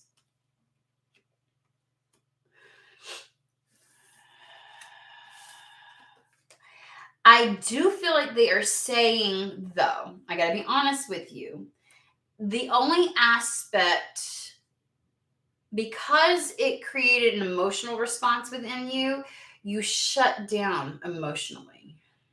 Like, the best way to help manifest as the magician is to have all of the tools at your disposal, which are the elements, right? Like your heart's got to be in it to a certain degree. And you were like, we're going to keep it out for a little while. Because I feel like you've been operating in this King of Swords type of energy, very mental realm. You're mentally engaged, mentally stimulated, but not really putting your all into it.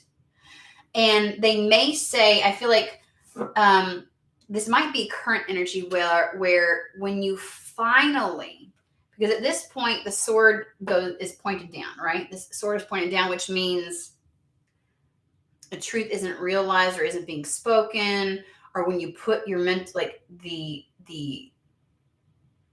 overexertion of your mental realm on something down, then because it's been your primary source. I'm just going to be honest with you. Like you've been operating from the mental realm, from the air element, the knowledge, the that kind of thing.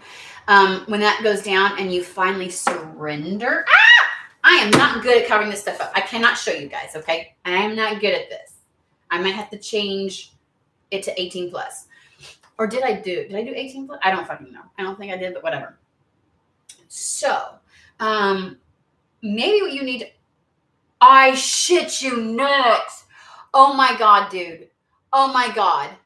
Okay, well, we're about to get into this. Oh my God. I just said frogs, and I didn't know why frogs were coming through, and I just looked back down. They brought me back to this card for a reason. I shit you not, dude. I shit you not. Oh, come on. There's frogs in these bitches' hands. Come on. Focus, camera. Focus, focus. There. Look.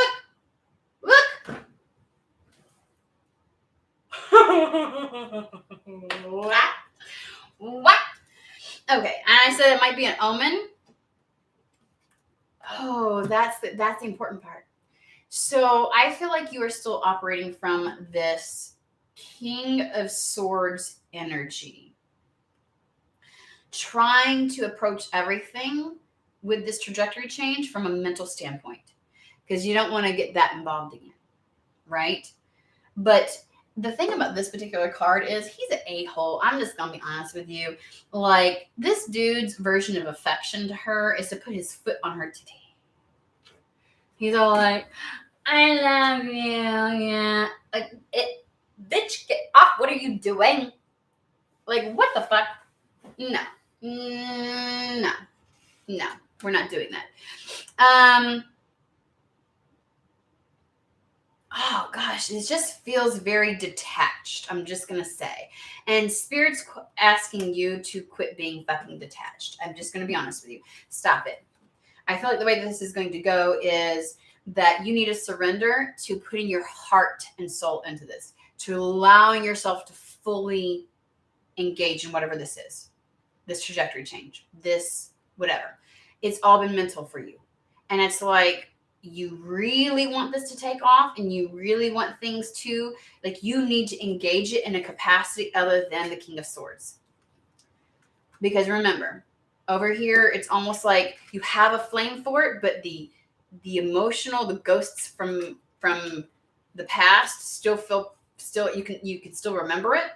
And so it's like in opening yourself up to really feeling joy and contentment and love for what you're doing or the path that you're going down, may release some old emotions, right? Your heart might feel scared to do it. And I know it sounds really weird, but we can do this in career and in life, period. We can go, you know what? Life kind of fucked me over a little bit, so I'm going to move forward and I'm going to be doing things, but you're not really living the experience. You're not a part of the experience. You're observing it. You're wielding it.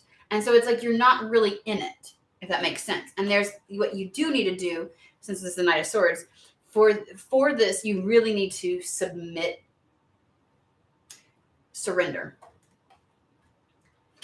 And that will allow a lot to happen. A lot is going to change when you allow your heart to get involved in this again. When you open yourself up to this, to the experience itself. because you're still very guarded. You're very detached from it. And so it's not really your baby. It's not really your thing. It's an idea. It's a notion. It makes it something like they're giving me the cards out of here where it's a toil and labor card where you do what you got to do it. It's like you're doing it. You're going through the motions of it, but you can't really cultivate and help it to grow. You're afraid it's going to fail again. You know what I mean? And it's like, just like people who don't want to get another relationship because they don't get hurt again. So they just date. They go through the motions, but they never connect. Just like people who have lost someone in their life. And so they don't want to go there because loss could happen again. It's like, it's that same energy. And we can approach our passion, our careers in the same capacity. Like that, actually, I took that shit personally. You know what I'm saying? Like that shit hurt. I didn't like that. And they're saying, but the only real way to get this to grow, like the type of nurturing that needs to happen, doesn't need to all be like, there's a lot of intuitiveness that needs to come from this. And that's the element that's missing right now, right? I feel like you're very intellectually involved in this and approaching it from that perspective. And that's great. They're not saying get rid of it, but there's a surrender to this pivot change. You haven't fully, completely surrendered to it just yet, because you're still with it. When you do surrender to that and you cultivate it like it's your baby, you nurture it like it's a child, right? And you put your all into it, there's a lot of forward, fast movement that will happen the Knight of Wands. And they're telling you, like, this is going to bring so much joy. Ten of Cups. We've got the 10 of Pentacles and the 10 of Cups. This is supposed to bring, it's more than just a material sustenance. This is meant to really fulfill you in so many different fucking ways in life. It's meant to be impactful to more than just yourself. Like, it shouldn't be something that's happening to you. It should be something that you're experiencing, and you're not allowing yourself to do that. Anything else, Spirit?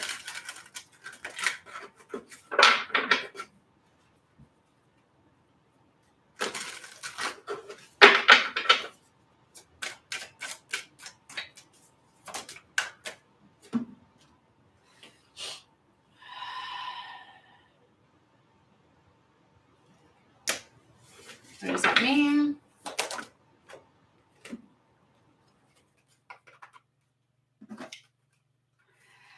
Funny, we have the Page of Pentacles.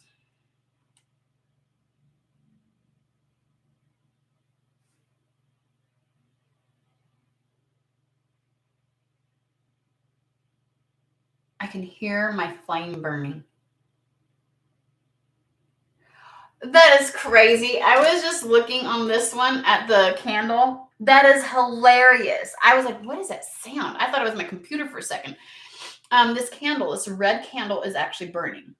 Much like the Four of Swords card, where like the project, the passion is still burning despite the other things. And it's like there's an indulgence. You see her indulging in like this, like it's like spirit just feeding this to you. Like she's experiencing this. This is a new beginning, a new project, a new something where she's fully experiencing it. Can I just say that? She's allowing herself to have, there's an indulgence. This is letting that candle burn. And then, of course, I hear something. And I'm like, I know you saw me trying to figure out what it was. I was like, why am I hearing this? It was like, I was like, is my computer doing this shit? It's my fucking candle. I was hearing it. I think there's something more to that. But this is really like,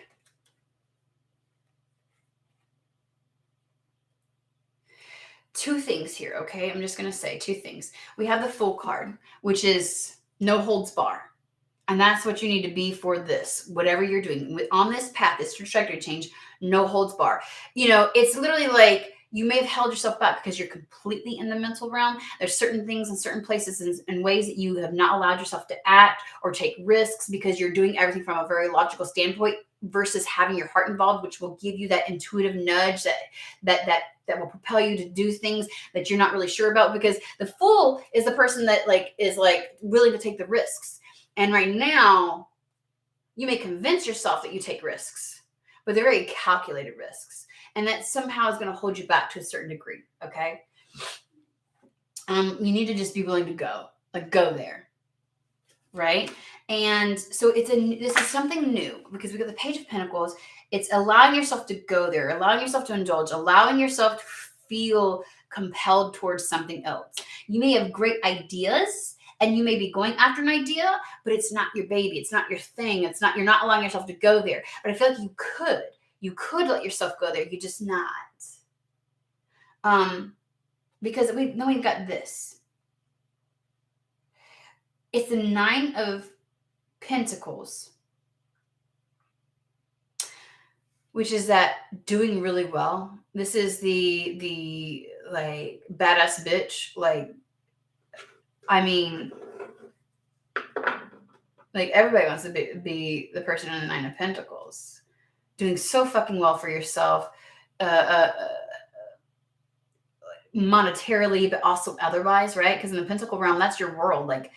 Just, and there's a solitary energy, because the focus isn't on something doing well with others. It's like the level of freedom, like in the previous reading that I had, that you'll feel from, if that makes sense. And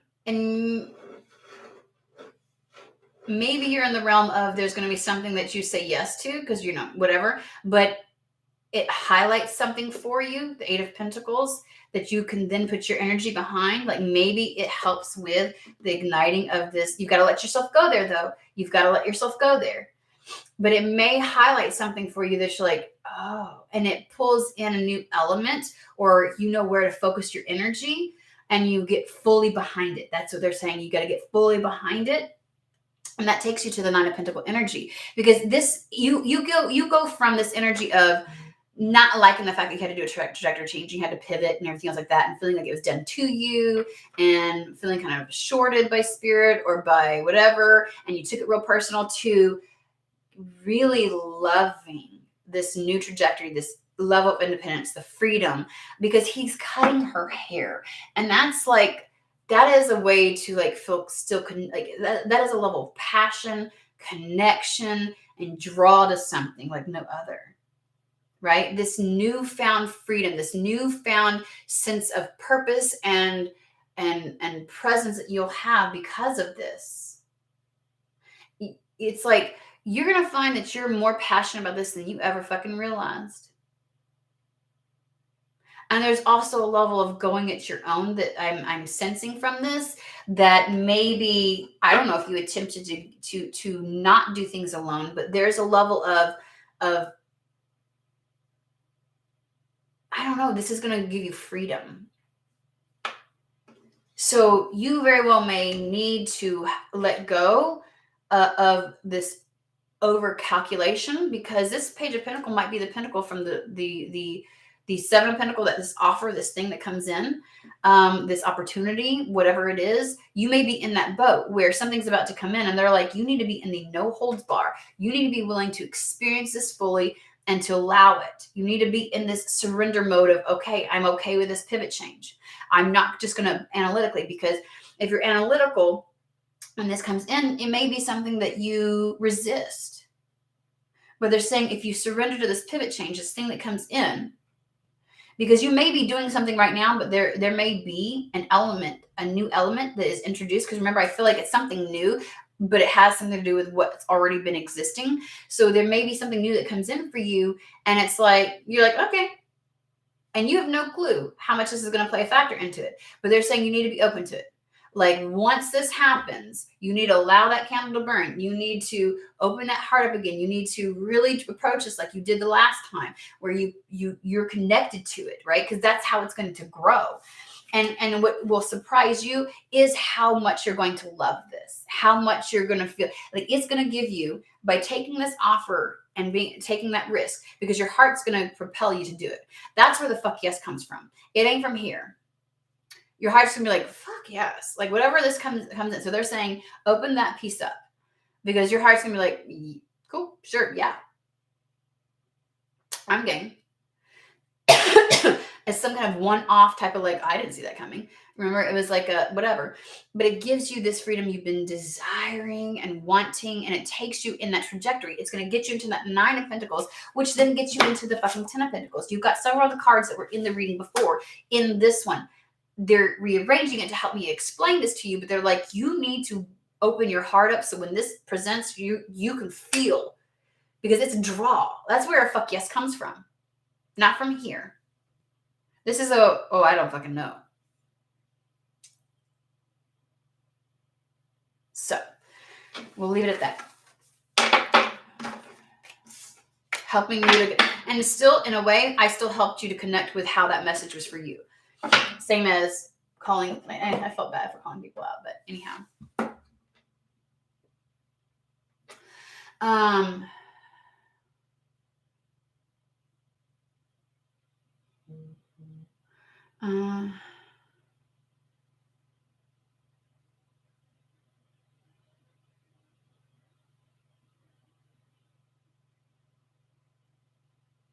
Okay.